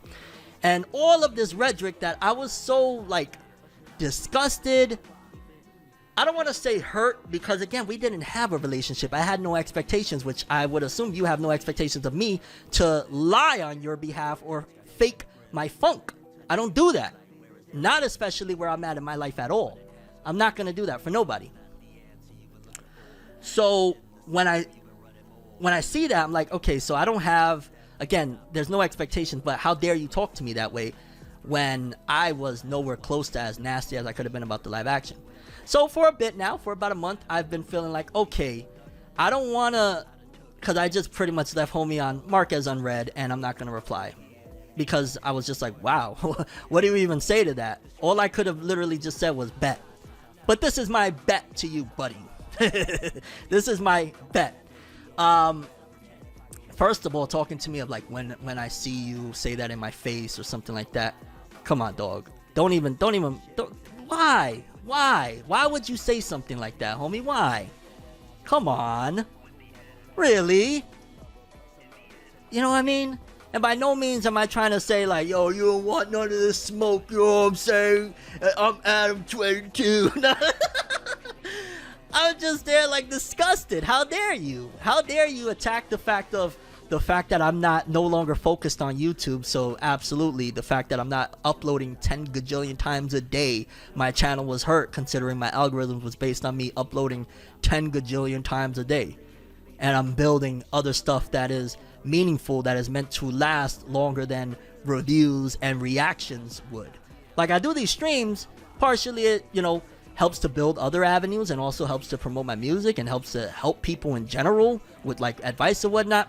But my primary focus is no longer doing the latest chapter reviews, the latest episode reviews, none of that. That's not my prerogative right now. I'm building things that is meant to outlast my lifespan, My music will outlast my lifespan. My comics and things that I'm creating will outlast my lifespan. These are things that I can give to my kids. This is something that somebody that is working on adapting another man's material for another company that's under another company that's under another company would never be able to understand. You would never be able to understand in a million years, you person, what it means to sacrifice what is a very good and sweet and easy thing that I could be doing right now of just focusing in on reviewing this, reacting to that, and getting the bag real quick, short term, sacrificing all that to create and spend my time and focus on things that my great grandchildren can eat off of. You would never understand that when you're working to adapt other people's material. So how dare you come at what I'm trying to build and what I'm trying to create and the sacrifices I'm making, because in your brain you could never fathom making those type of sacrifices, making those type of losses in order to get the bigger win. You couldn't. You're too much stuck on the, how can you say this, the hamster on a wheel mentality. You're too stuck on that. You're gonna be on that wheel forever and ever and ever. That's your life, buddy. My life, I'm gonna enjoy mine. I'm gonna create things for myself. I'm gonna create things that my great grandchildren can eat off of, and I'm gonna continue to be happy and honest. If you feel that you, how can you say this? No, better yet, if you feel that me doing me is a detriment, that's your business, bro, because that's a reflection of yourself. You might be a little unhappy. You might not be able to picture life without working for another man that is under another man, that's under another man, that's under another man. You may not be able to picture it, homie, but me and mine, we're gonna be free and we're gonna eat forever. Okay? And again, please don't ever with the, when you see me in the real nonsense. Please. That was, what would that be? That's like, I guess, a passive aggressive threat or something. I don't know what you would call that. I don't want to like label like it was a threat, whatever. But whatever that was, please put that away, homie. You are somebody that works for Netflix to adapt stuff. You're not a gangster. You're not a tough guy. You're not none of that stuff. Whatever it is that you may think you have to be able to talk tough like that to somebody, stop it and knock it off. Knock it off. Okay? And I'm sorry for people that normally come here for the good vibes that I'm always going to keep on. But I definitely had to address this because it's making me look like a certain way, which, to be honest, I don't really care per se. But at the same time, I also have to stand my ground on certain aspects. Now, with that being said, the feedback I wanted from you guys is, where do you think do I move forward with this one? Do I continue my boycott this shit, fuck it all, who cares? Or do I say, you know what? Am I gonna let this one crusty dude stop me from continuing doing what I do? Am I gonna allow this one crust dude, this crust of crust, stop me from, if I want to watch the One Piece live action and support Eiichiro Oda and support the series and franchise that I've been rocking with for 13 years, the same way I've supported the Cowboy Bebop live action and watched it, the same way I watched the Death Note live action, the same way I watched the Bleach live action, the same way I watched Dragon Ball Evolution. Am I going to let this one person with his crustiness, the crustiest man alive, allow him to dictate how I move forward? Or do I say, you know what, this is Oda's story, this is Oda's creation, he's a hamster on a wheel on Oda's ship, and carry on business as usual and just ignore homie's existence moving forward? Because I don't care if I'm connected to Netflix, I'm connected with a lot of people too, okay? I don't put out my business or whatnot because it ain't nobody's business, but I'm connected with some pretty awesome people as well. What does that have anything to do with anything? You know what I'm saying? I'm moving in multiple different directions right now, doing a lot of really awesome stuff that make me happy. I don't care where you're connected to. But disrespect to me will not be tolerated. But I'm not going to allow it to again steer my ship. And that's where I wanted you guys' feedback on it. What do you think? How do y'all feel? Should I just, if I want to watch the One Piece live action, especially after watching the latest trailer, just watch it? Or do I stand on it and say, nah, I'm not gonna support this, I'm not gonna talk about it moving forward, that's it. How do y'all feel about this thing? Mind you, I'm gonna do what I do, but I do appreciate to the utmost you guys' input on it, because y'all rock with me, I rock with y'all, and that's how we do. Most people that have watched me long enough and hear when I say certain names or whatnot, you probably know who it is. But if you don't know, I don't feel like driving whether it's good or bad, because that's just not the type of person I am in general.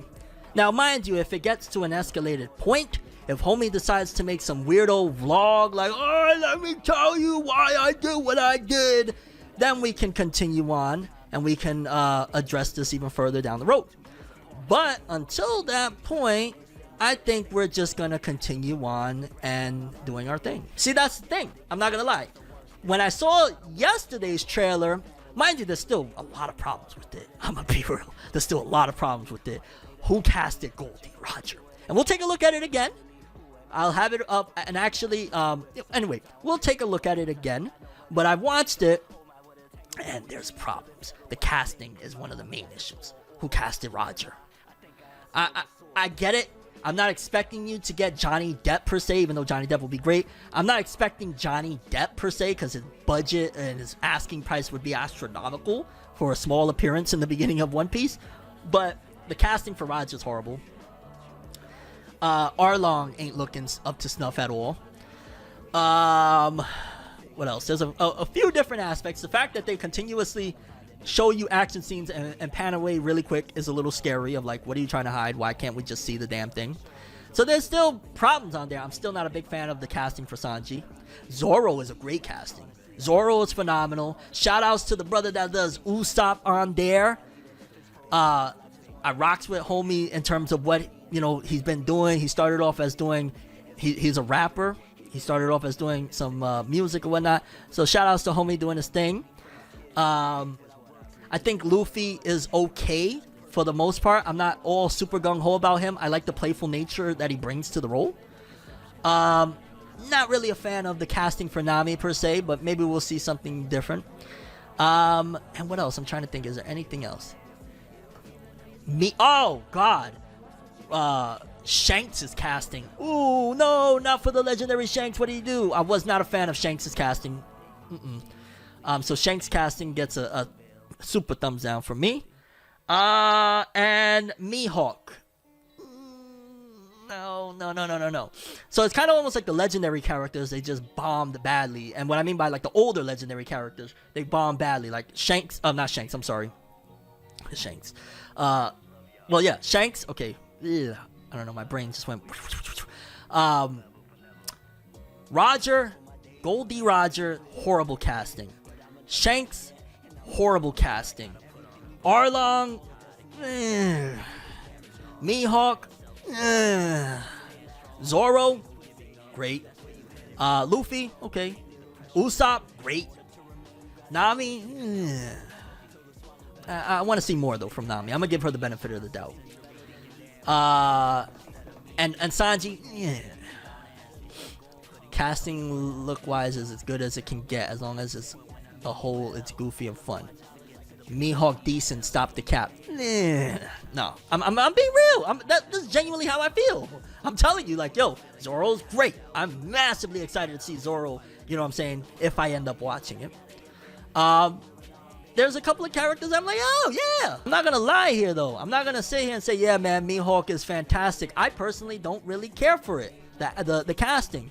Maybe it's a little bit better than, like, Roger's casting. Is just, I don't know what they was doing there. Kobe. Oh, Kobe.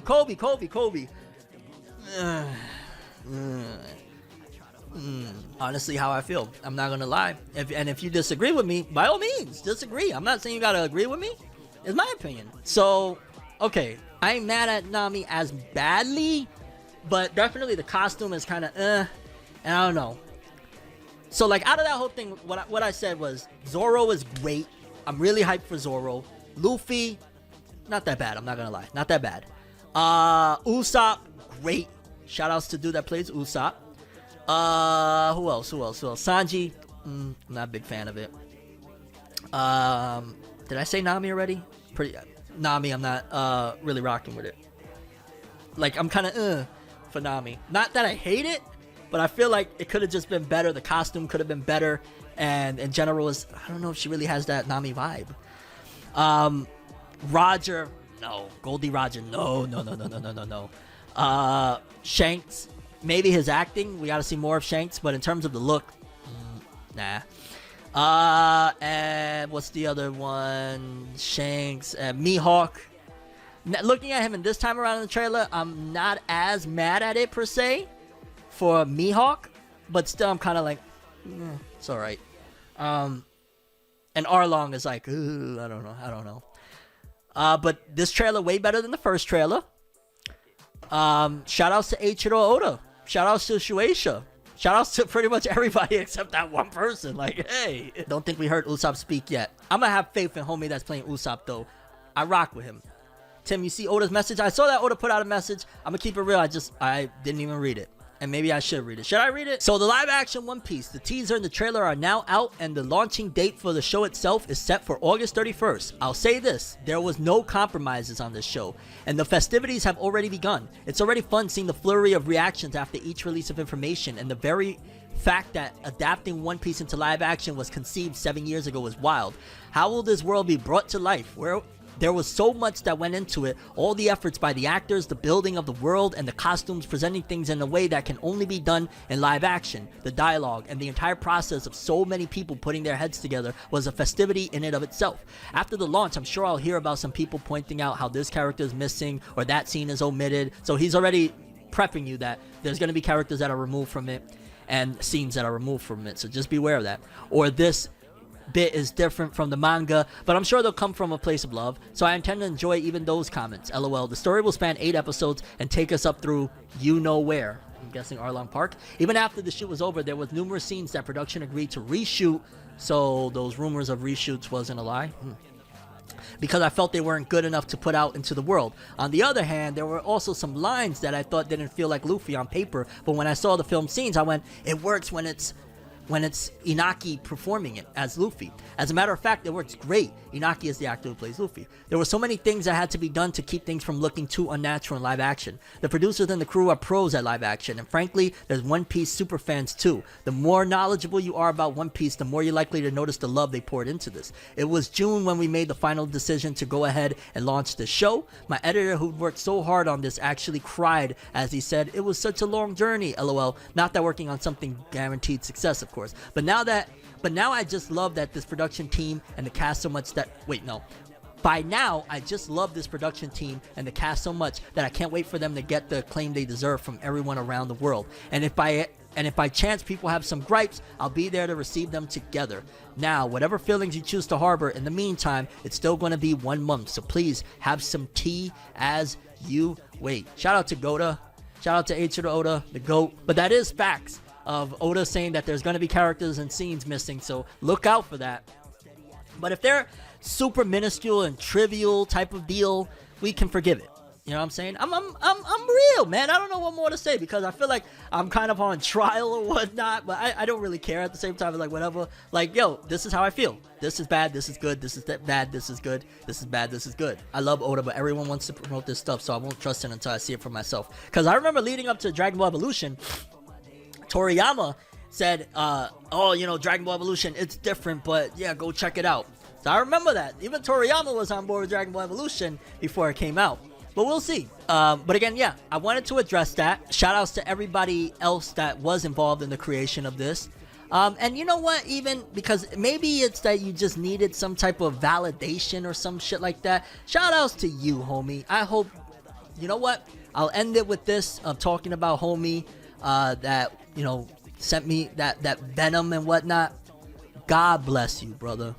Let's watch this Invincible trailer real quick. It's 1 minute and 33 seconds, and I'm a very, very big Invincible fan. I saw like the teaser that they put out like a year or two ago now, which was just like him in a diner, Mark in a diner. So let's take a look at this bad boy and see what's good.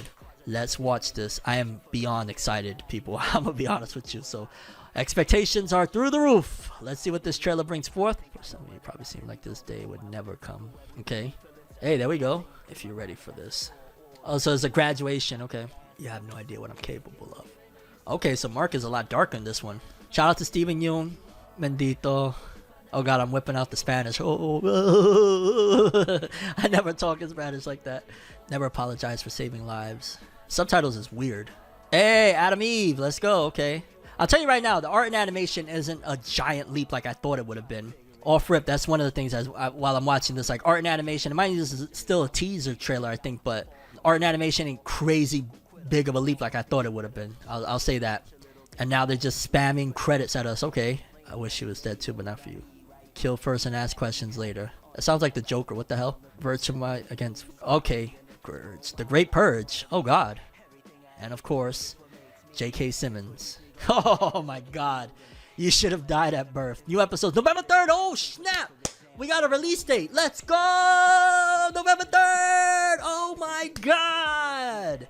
Ah, I did not know that we had a release date. Let's freaking go. November 3rd, baby. Ah, I am so excited for this. So excited for this, dog. Oh, my God. I'm ready for that rematch round 2. Mind you, I think I have some of the comic that goes past the events of season 1. But I'm not going to dive into it. I'll be honest with you. I just prefer to wait for the season because this shit, I love it. I'll just keep it real. Invincible is incredible. I absolutely love the show. So I'm going to wait for this. But again, my criticisms involved is art and animation don't look like a giant leap. And it kind of reminds me, just to throw an example, I know some people are going to be like, huh? It reminds me of Tokyo Revengers where, yo, dog, the first season was god tier successful. Like Tokyo Revengers is one of Kodansha's biggest titles to date, sales-wise.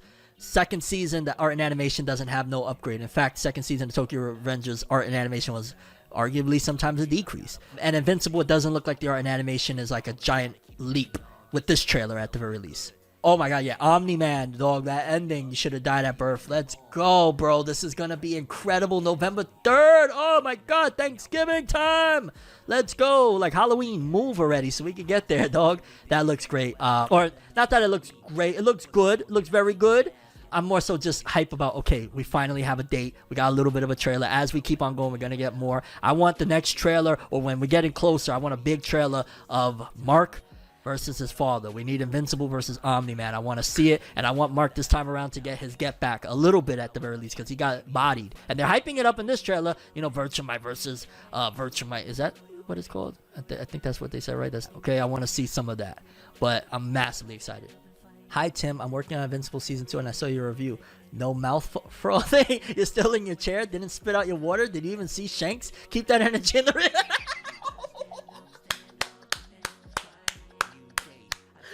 Oh, I'm done with you. Hold on. Nah, I ain't spitting my water out for nobody. Crazy. I love my water. Shout outs to water. They should have hollered at Mappa. Invincible be a fighting of Virtuamite, but not Omni-Man. Whatever it is, bro, I'm massively hyped for this shit, okay? I love Invincible, dog. I really am so excited about this. Yeah, fuck out of here, I'm gonna waste my water. My brother Siobhan on that bullshit. He want all the smoke. But yeah, Invincible, dog. I'm watching the living crap out of that, homie. Please let it be good. The Barbie movie. Because I saw the Barbie movie. I went with my kiddos to see the Barbie movie. I'm going to be honest with you. There was a small part of me on a nostalgic. Because I don't really, I don't care about none of that macho, I don't see Barbie. I'm a man. I don't give a shit about none of that. Like it is. I'm very comfortable with myself. I don't care about none of that stuff. You know what I'm saying? Like, I went to see Barbie not only just for my kiddos, but a little bit of a nostalgic aspect. When I was younger, 4 or 5 years old, me and my sister, I would play with my wrestling men and she would play with her Barbie and stuff like that. So, kind of gives me memories in general. Likewise, the Aqua song Barbie Girl, growing up, my sister played the living crap out of that, so I had some nostalgia going into that as well, of just the Barbie brand. Also, it's not a bad thing to look at the queen of snow bunnies herself, Margot Robbie, because Margot Robbie is gorgeous, drop dead gorgeous. So it wasn't a bad thing to look at either, watching Barbie. And for the most part, I'm gonna keep it real, I personally enjoyed it. I liked some of the messages that was, I know there's a lot of people that are like, oh, it's woke, which, funny enough, they say, go woke, go broke, except that a lot of people are claiming that this movie is super woke, and in its opening day or two, it's already at $150 million, something crazy, something stupid. So it's like, is it really go woke, go broke? I don't know. Not that I'm a big gung-ho thing about some of the elements of woke, because let's be very clear that what woke originally stood for and what I mean when I say woke, usually I mean something different than what they pass off as woke. Because there's some elements of this movie that I want to address that I didn't really care for. I guess let's get one of the biggest ones out the way first about the movie that I didn't care for. Because for the most part, I like the idea of the plot is essentially think like Matrix, waking people up from the sleep. Barbie starts off, she's just Barbie. And because of some impromptu thoughts about death, which we'll address that in a second, she starts to break free from being just Barbie, and then she got to go on a quest to find out, well, why am I thinking about this? Why am I getting cellulite? Which is kind of like cellulite, like that's a very big problem, but honestly, for women, you know how that be. So I'm not going to put my 2 cents in that aspect in terms of like, for cellulite for women sometimes be a big deal. I mean, they don't see the idea, which I always find it strange, and I guess that's just the way the media pushes forth stuff and social media and whatnot, that like, yo, a woman having cellulite, to me, especially if it's in the right places, sometimes that'd be sexy. And I don't know, maybe it's just me or whatever. A woman sometimes having a butt so big that she got stretch marks and it's all natural, that's kind of sexy to me. Maybe I'm different. Maybe I'm unique. Maybe it's just me. I don't know how many men can agree or testify on my behalf and see, hey, I'm rhyming. Let's go, G. No, but, you know, I'm sure there's a lot of people that can agree with me that, yo, sometimes that'd be sexy as hell. I'm not going to lie. For me personally, seeing a big, brown, juicy woman behind with some stretch marks on the side, that shit had me like, oh, my God. So I never understand when it's like, oh, this is ugly. This is nasty. It's like, no.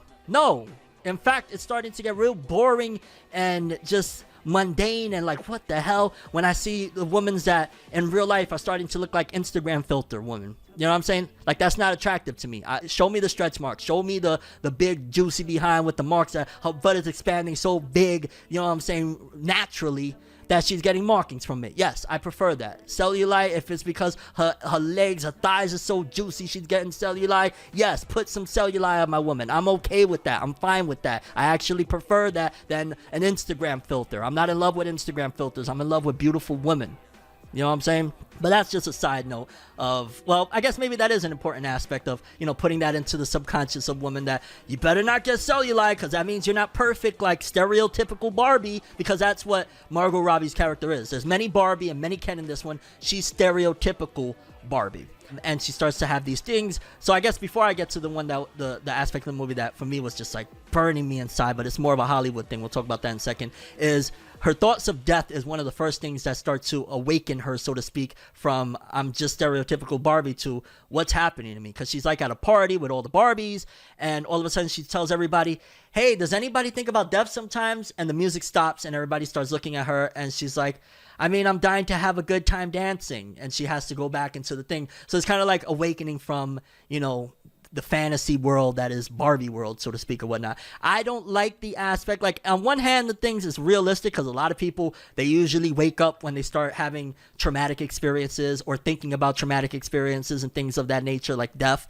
But on the other hand, I don't like it that there might be some PG-13 kids that are going in there, young kids that are very impressionable, that now you're putting death into their subconscious. And I don't want kids to walk around, or teenagers, or any kid for that matter, to walk around thinking about death. So that was one of the aspects that I was kind of like, okay, I don't like that. I don't like that they're pushing death onto the minds of people. I don't like it, not even just kids, grown-ass people that maybe they're not mature enough to understand what's happening to them, that they're walking away from Barbie thinking about death. You know what I'm saying? That's not cool. This is, for me, it was more of a pressing issue. Not more of a pressing issue, because that's a very big deal in and of itself, making people think about death. But even more so, maybe a more personal level, that something that really grinded my gears, so to speak. And it's a Hollywood issue. I see it in Netflix every single time I put on something on Netflix, and that is the very clear agenda. If you don't see it, either A, you're just not aware and paying attention, B, you're willfully blind about it, or C, you see it but you don't care, or you don't understand the true depths of what's happening here.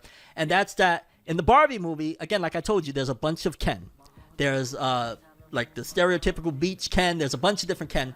And in particular, there's one Ken on the side. He's not like a main character per se. He's a support or whatnot. But he's a dark-skinned black Ken. And it just grinds my gears that every single time there's a dark-skinned black man in a Hollywood movie, in a Hollywood film, in a Hollywood TV series, or in a Netflix, or whatever the case may be, they always have to make sure he is beyond feminine. And it's kind of tiring, because it's very honestly, extremely noticeable what is happening here. Why is it every single time there's a black man in a high budget film, like, it's at $150 million.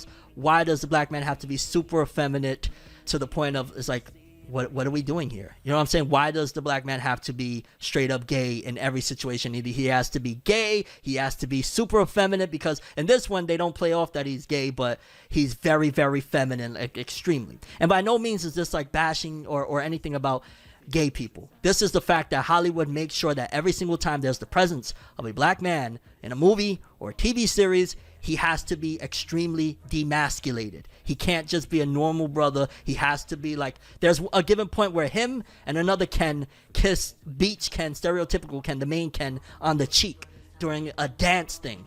And I was just there like, why? Why does that always have to happen? Why can't it just be like, yo, he's chill Ken. He's regular Ken. Why does he have to be, the black Ken has to be straight up like super flamboyant, super feminine, super demasculated? That annoys me, and it's more than just a Barbie problem, but considering Barbie is pushing, again, 150 million to a bajillion people, I gotta ask that question again, and I'm gonna keep on asking that every single time I find an instance of this.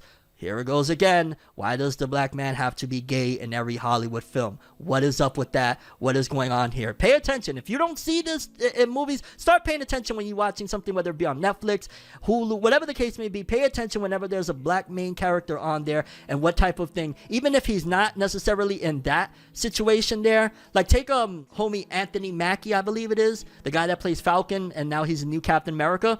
You see him in Captain America, whatnot, kind of a normal chill dude. Then you go to Twisted Metal and he's getting bent over.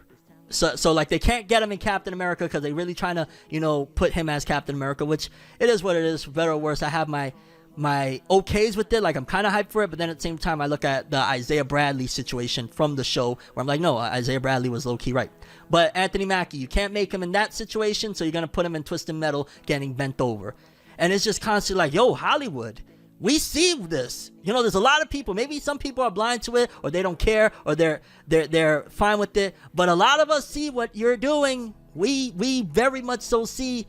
Knock it off. Knock it off. It's very much so corny. It's weird. It's like you can't have a straight regular black dude. Like it has to be that he's. And let me not say regular, because some people might, well, what, being gay is not regular? You know exactly what I'm talking about. When it is purposeful that you're excluding straight black men from being on movies and TV shows, and if they are on there has to be another instance outside of the show where they're showcased that no, they're not straight, or they're in quote unquote compromising positions. What's up with that? I can't be alone here with that. You know what I'm saying? I cannot be alone with that. Too much agenda pushing, can't have normal people anymore. Let me go through the chat real quick. And by no means do I take back anything that I'm saying right here, right now. This is not an attack on the gay community. This is not an attack on any of that. If you do take it that way, that's simply because you want to negate the facts and try to ambush my whole points by trying to manipulate what I'm saying. Because I'm clearly saying that, I have gay people in the shows.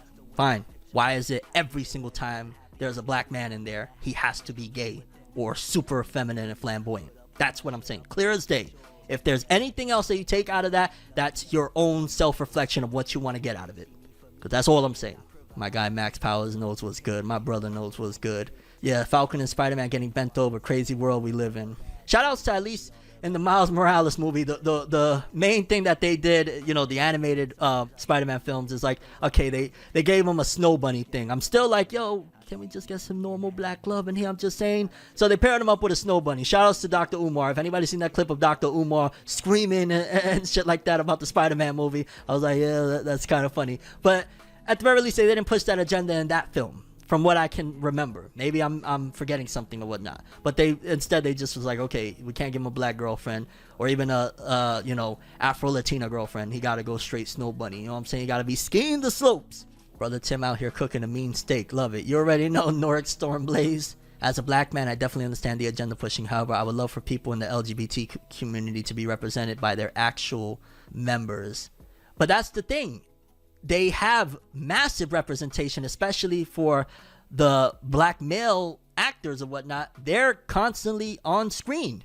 Every time I see a black man on a show or a movie or whatnot, 9 times out of 10, they are of that community. Why is that though? Why can't, if you're gonna have representation of that, why can't also we just have a straight black man?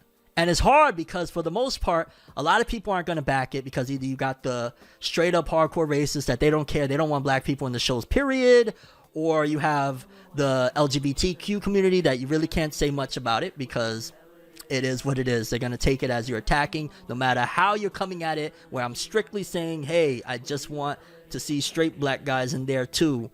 Oh, you hate. What do you mean? Where's the hate? What hate came from my tongue? Please, show me.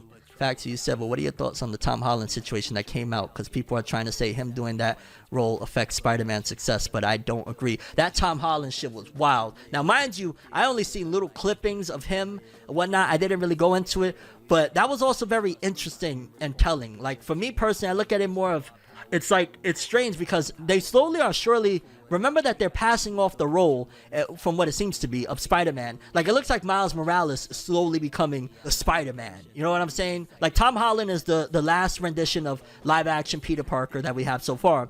And while you see Spider-Man is transitioning to Miles Morales, especially if it keeps going this way with, like, the Into the Spider-Verse, Across the Spider-Verse, Beyond Spider-Verse, for a lot of kids, that is Spider-Man to them.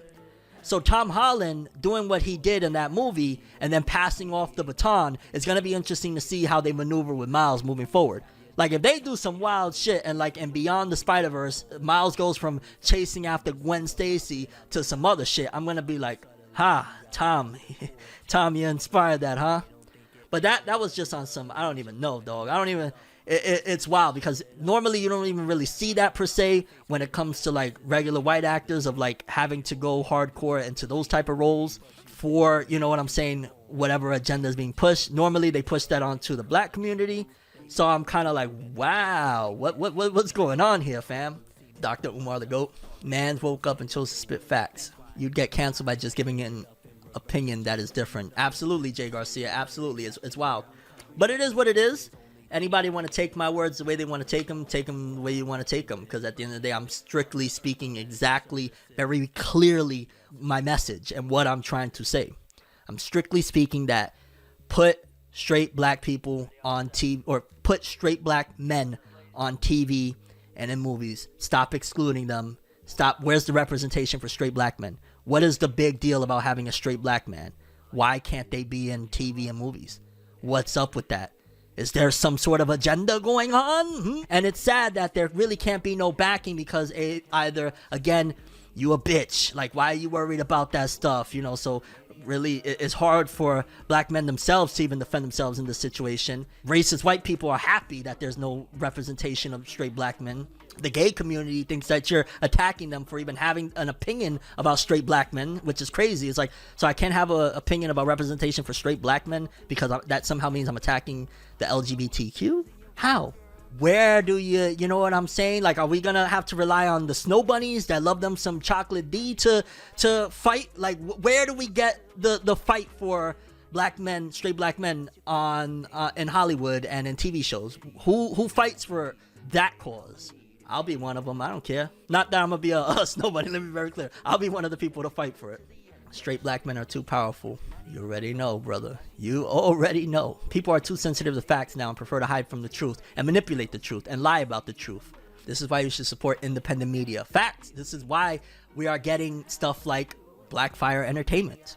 This is why you're going to see very awesome straight black characters in there, straight black men in particular. And I say that because I want to be very clear too. Like, black women right now are having a sort of renaissance in Hollywood and TV shows. And I'm very, very much so all for it. I love seeing beautiful black women on the screen. So I want to be very clear about that. It's just, damn, so is it just fuck straight black guys? Like, that's it? Like, hey, everybody else gets to shine but a straight black man? And it's weird because I know wherever this clip surfaces, there will be some people that will be offended. Even just because I'm not, quote unquote, dark enough to be talking about these subject matters. There's going to be people like, stay out of black folks' business. Even though I'm Puerto Rican, which is literally just something that is used to divide and conquer between, you know, black and brown, when we're all just really one. We're all cut from the same cloth. They all look at us, the hardcore racists, the racists in general, look at us all the same, but they utilize Dominican, Puerto Rican, all of these subtitles to divide. I remember a line on Breaking Bad, and I was telling my brother Siobhan this, Max Powers. It was Mike, the hardcore dude from Breaking Bad, right? And he's talking to his granddaughter Kaylee, and they're finger painting, I think. And I remember he says something of, hey, careful, don't mix all the colors together, because when you mix all the colors together, you're gonna get brown. And you look at the colors that she has, it's like, the rainbow. It's blue, red, yellow, stuff like that. So essentially, separate the colors so that, which color is just literally, light reflecting all that other stuff, but separate the colors so that they don't all turn brown, because what happens if everything turns brown? You know what I'm saying? So you give these subclasses of, now Tim Roosevelt can't speak on black issues. He ain't black enough. That Dominican guy over there, you're Dominican, dog. You ain't black enough. Obviously, there's people that are, conscious enough and alert enough to understand, no, we're all literally the same. Like, we're all, you know what I'm saying? We're supposed to be together. It's just these subdivisions that they put to make sure that stuff comes about of things like that. It's the same reason why, like, if I'm defending a black woman, oh, he's a white knight, or oh, he's woke. Every time there's some way for unity to come about, here's a label to stop that unity. You know what I mean? Puerto Rican is black. Anyone that says anything different, go back and do your history. 100%. I can show you 50 million pictures of the original Puerto Ricans, just straight up beautiful, dark-skinned black people. Whatever your skin looks like, we all bleed red. Well, bleed red, or, depending on oxygen and all that stuff, how they say, what, blood is blue? Yeah, but I get your point, homie. According to people who are in charge of the Marvel films, they are building up Tom Holland's Spider-Man to solo fight the Sinister Six, which are 6 Spider-Man villains. Is he gonna do it in some weird erotic club? What are they gonna do with that? I think media got so much backlash for generations of little to no representation of minorities that they try to oversaturate till people are tired of it. I don't think it's that simple, because at the end of the day, they don't really care. They're all about the buck. They don't really care about that stuff. At the end of the day, look, when they want to drop what's that boring ass MCU movie that, I'm sorry, Ant-Man. Ant-Man is straight up made for, you can watch it, sure, but really it's for white people. Like, if you look at it, majority of the casting is just straight white actors. You get like oh look, the rapper T.I., he got a role in there. Come, people of color, come watch T.I. as he acts. But 99% of the casting is white and whatnot. So, you'll have those movies or what, and they do it whenever they want. But ultimately, there's a lot more. Like, how is it that, especially a lot of these diversity casted movies, why is it that these diversity casted movies are always, how can you say this? They always bomb, right? Is it because automatically having people of color in a film makes it a bad film? Or is there something more to it? Is there something of let it bomb? And I've said this before and I'll say it again, but let it bomb, because that means that down the road, we're going to be able to say that the experiment of diversity failed. People really don't want diversity in their films. Clear as day, all of these films and shows failed.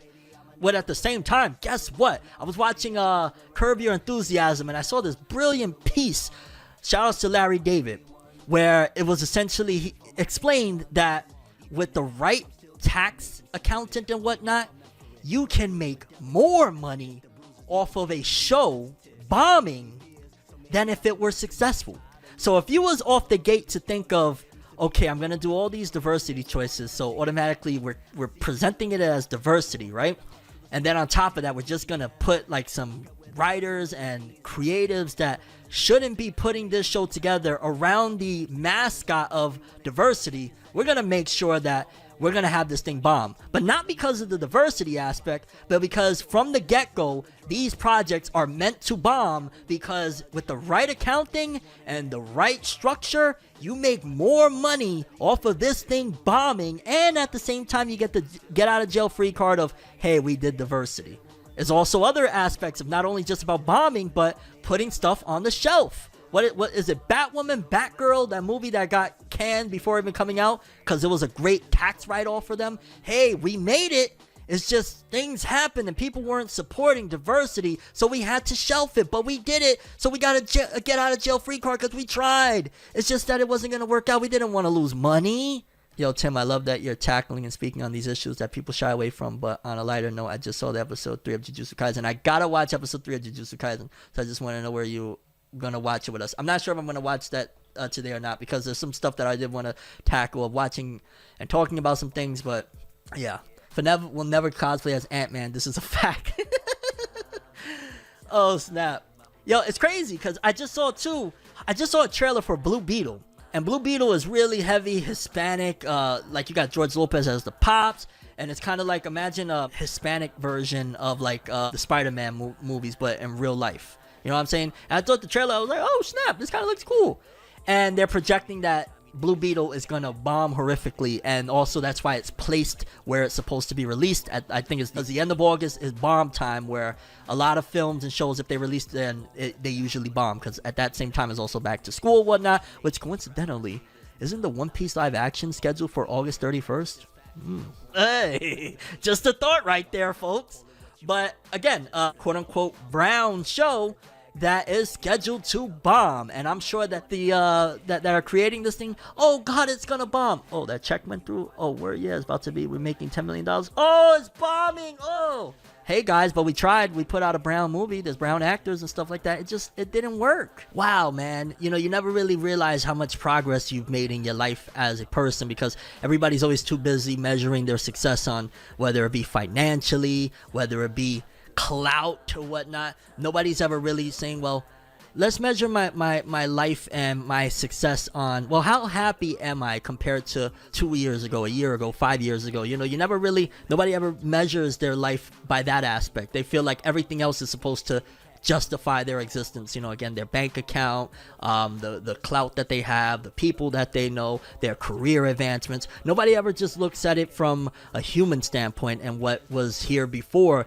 anything else of, well, how happy am I compared to a year ago, 2 years ago, 3 years ago? And a year ago, 2022 summertime, I'm not gonna lie, I was pretty down. I was on the path to, I guess, getting to where I'm at right now. But a year ago, I was pretty depressed. It was only a few months removed from me losing my sister. So I was pretty down. And, you know, by the grace of God, I am where I'm at right now. And I'm very grateful to be where I'm at right now in terms of, I'm a lot happy. So in terms of success, you know, I'm a lot happier this year than I've been in quite a number of years. Not that I'm where I want to be, but ultimately to look back and be like, yo, all things considered, because nothing is perfect. I feel like I've kind of won in certain aspects of, I'm all right. You know what I mean? Again, everything ain't ideal. There's still many level ups to come. There's still many things that I'm trying to accomplish along the way. But if I look at my life from even 5 years ago, you know, I was at a dark point even before a lot of the tragedies that befell me over the last couple of years. I was still at very dark points in my life. I was still very lost in my life. Like, you know, if you compare 5 years ago, me drinking and going to bars and thinking that that's like, oh man, you know, I'm about to have a good time, I'm going to the bar on, you know, Friday, and then I'm going to the bar on Saturday, and then, oh man, I'm gonna stop by the bar for a drink on Monday, you know, and it continues on. How, you know, how happy was I? You know what I'm saying? So I look back in terms of myself, not in terms of relationships, not in terms of who I was with, not in terms of family, not just as myself internally. How happy was I when I was basically self-medicating using, whether it be alcohol, whether it be any sort of thing, whether it be overeating and going crazy with it, whether it be not going to the gym and instead just laying in bed sad and stuff like that. I compare myself 5 years ago, 4 years ago, 3 years ago, 2 years ago, a year ago, and I'm successful because I'm actually not that bad. Again, like anybody else, I'm not perfect. I'm not living, you know, in Ken's dream house, I guess it would be Barbie's dream house. No, I saw the Barbie movie. I took my kiddos, all my nieces wanted to see it, and my daughter, so maybe I'll briefly touch up on that later in the stream or whatnot.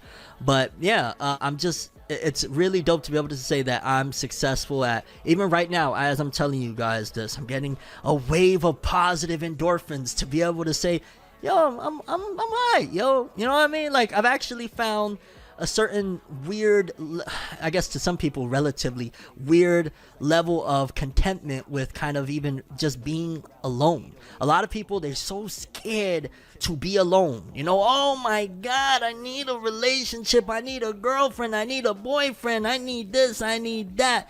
And by all means, there's times where anybody gets lonely. Loneliness is a part of when you're all alone, you know, you get the loneliness or whatnot, right?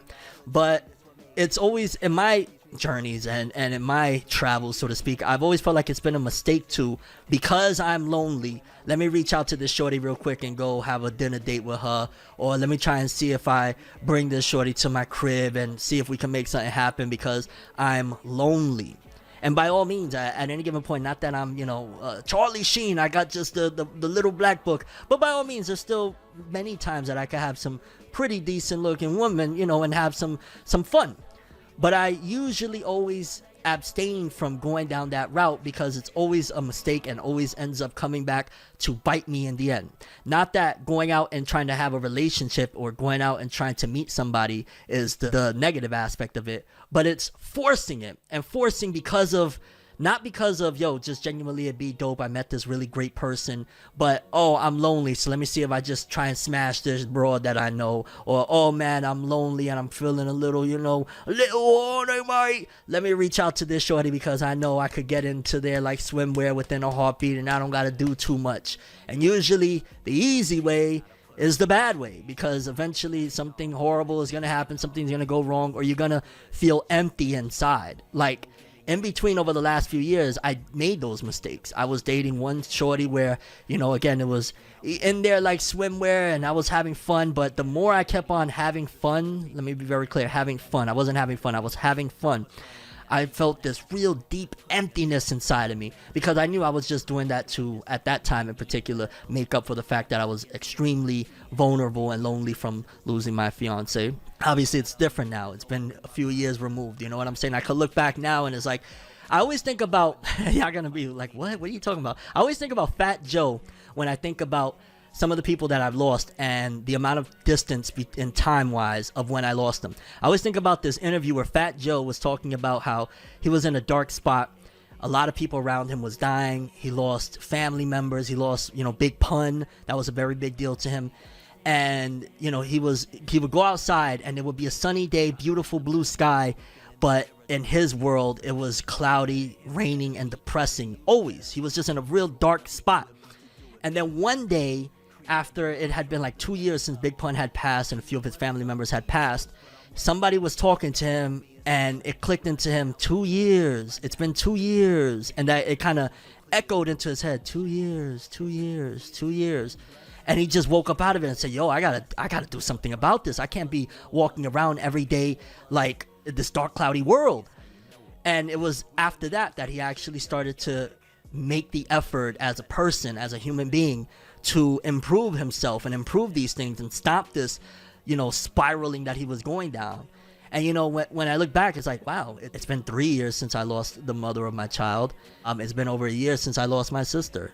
And I look back, am I going to just keep on living in that moment of, when the news was broken to me that they passed? Am I going to just keep living in that pain? Sure, every now and then it comes to me. When I listen to my album, The Rise of Roosevelt, by no means am I trying. Matter of fact, let me put it here because it's going to look like I'm trying to plug it when I'm not. We're talking serious stuff right now. But when I listen to my album, there's some lines where I talk about, my sister, like losing my sister. And I ain't gonna lie, when I listen to those lines on those records, I get teary-eyed still. So by no means am I completely because the sad reality is, or the honest reality, let me not put a tag on it, a label on it. The honest reality is when you lose people, it never completely goes away. But that's okay because it just makes you stronger. It truly and honest to God, as time passes, as moments pass, as you live your life and continue on, you will be stronger from all of that stuff. And so I think that that's where I'm at right now. And I think for anybody that's watching this, whether you have lost somebody, whether you're going through something right now, just know that as dark as it can get, 5 years ago, before even losing people, I was at the darkest points of my life. I'm telling you that the music I was listening to was just straight up somebody end me. I'm sick of it all. I've had 3 really dark points in my life over the last 5 years. And I'm very grateful to say that by the grace of God, I am not only still here, I am in a better position emotionally, mentally, spiritually, all across the board than I've ever been. And I do it without substance abuse. I do it without, I don't drink, I don't smoke, no marijuana, no cigarettes, I don't smoke, not vape, I don't do nothing, you know what I'm saying? I literally, the only thing that I struggle with is occasionally some caffeine. I'm gonna be honest with you. Like a cup of coffee every 2 weeks or some shit is still something that I'm struggling with. But even that, I went from drinking soda. I don't drink soda. I don't drink out of cans. Like, this is how much of a change that I've made in my life. I go to the gym every other day and I pump iron as hard as I possibly can, within reason, not trying to hurt myself. So all of these changes that I made have allowed me to grow out of that space of, if I didn't do all of these things, I would probably still be sitting right here, living my life the way I didn't want to live my life, being a slave to uploading 3 to 4 videos a day, feeling miserable. Like, man, there's so many things I want to do. I really want to make the album that I want to make, and I really want to go and have my first show and continue on making and creating this legacy, and I want to be the artist that I want to be, and I want to create a comic book company, and I want to, you know, really go in on creating comics, and all of these beautiful things that I'm in the process of doing right now would have been out of reach if I would have stood stagnant and stuck in that mindset that I was 3 years ago, 5 years ago, a year ago. It's thanks to me, you know, and with the blessing of having, you know, a support system. But even if you don't have that support system, because 99% of my support system is not even within reach of me, not even within physical or anything like that. Even if you don't have that support system, because there's been times where I don't have, you know, nobody. You gotta find a way to dig it out of you and understand that once you go through the hardship, once you go through the tough, the storm, once the storm passes, it's going to be beautiful. And you will have that Fat Joe moment where you 2 years, 3 years, and you'll one day wake up and be like, yo, it's been X amount of time since I was in that dark spot, since I was in that bad position, that bad place. And you feel just a lot better, man. You'll feel a lot more accomplished. When you go to the gym, you automatically feel an accomplishment, like, yo, I did it. Because sometimes it'd be hard to get your butt out of that bed. And I always just do everything I possibly can mentally, be like, you got to do this, you got to do this. I'd rather have an addiction to the gym than an addiction to getting a 40 ounce. You know what I'm saying? And I always got to put those things into perspective. Do I want the gym and I want the positive endorphins and what it does for me mentally, what it does for me just in general, like I feel accomplished? Or do I want to sit on the stoop and feel like, you know, I'm down more than I've ever been, sipping on a 40, feeling horrible about my existence? You know what I'm saying? So you always got to try to put things into perspective. And again, that clarity that Fat Joe had that day where it rang into his head, 2 years, 2 years. You will find that, whether it be it's been 2 to 3 years since, you know, you had your last drink, 2 to 3 years since you've had your last cigarette, 2 or 3 years since you was eating nonstop and not going to the gym, 2 to 3 years since you started your dream goal and you was putting it off for so long, and it was 2 to 3 years ago that you made that decision. I'm going to go and I'm going to create this thing that I've always wanted to create, this company I've always wanted to build, this product that I've always wanted to develop. It will happen, and you'll look back and be so grateful that 2 to 3 years ago you decided to climb up out of the abyss that you were stuck in.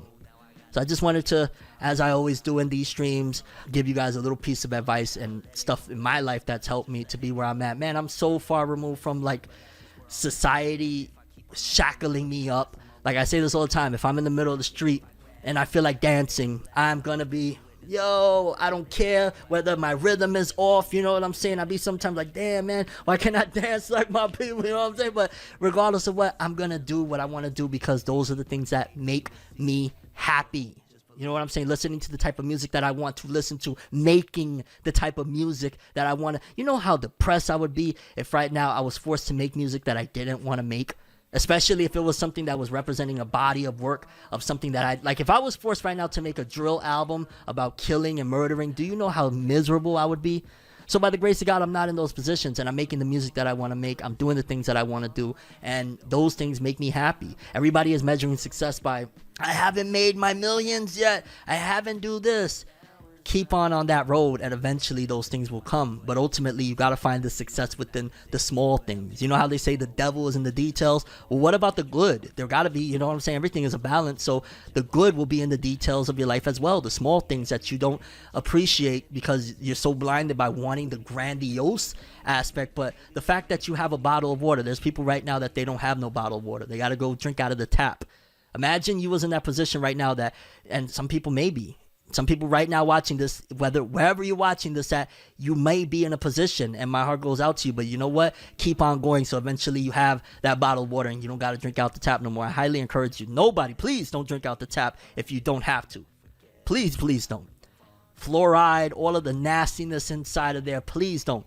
But those are blessings right there. The fact that I'm able to talk to you from this microphone, you know what I'm saying? The fact that you guys are watching me right now, even if there's only 2 people watching live right now. I don't know how many people right now. I'm on the other interface, but however many people, I am blessed and grateful for those things. You be blessed and grateful for what you have right now, and you'll see what the universe will do for you. The universe always restores, and then some, if your intentions and who you are pure as possible. And I know I sound like what is a PBS special or whatnot, but I'm just being genuinely honest based on my experiences and my journeys in life. And I hope these words, shall I say, can ring true for you, that yes, you too can be like Fat Joe someday. Shout out Fat Joe, no disrespect by all means. Honestly, that story that Fat Joe said hit really deep for me. Like, it to this day, I think like it's 3 years, and I'm grateful that it's been 3 years, and I'm grateful that in these 3 years I'm a lot better off than I was 3 years ago with, you know, the passing of people that I care about and stuff like that. What I have to say, let's take it to the chat, people. Let's see what's going on. What's cooking on this fine Saturday afternoon? Slow improvements, big facts, slow man. Nostalgic, yo, just got here. That Gear 5 teaser was peak. We're gonna be taking a look at that here in a bit. Killing Machine 71, who the F is Tim Roosevelt? The F in White Tarnation. Tim Roosevelt is my name. Genevieve just watched the latest episode of Bleach. I have not watched the last week's episode of Bleach or this week's episode. How's Bleach doing right now? Because I ain't gonna lie, it hasn't been, in terms of the hype, it hasn't been hyped like it was. So what's going on with Bleach right now? Is it still popping? I'm gonna get back watching it or whatnot, but just taking a little, I guess, intermission, and I'm not rushing to watch it. Like, I'm not rushing to watch anything. Let's be very clear. It's not that. It's against Bleach. Literally, Villain Saga, Hell's Paradise, you name it. I'm not really rushing to watch stuff nowadays. Ang7955, thanks for being a first-time chatter. Yo, Tim, will you be reading Boruto and Dragon Ball Super on live streams? That is right there. I'm not even gonna lie. I'm kind of in between. I'm like, damn, do I not?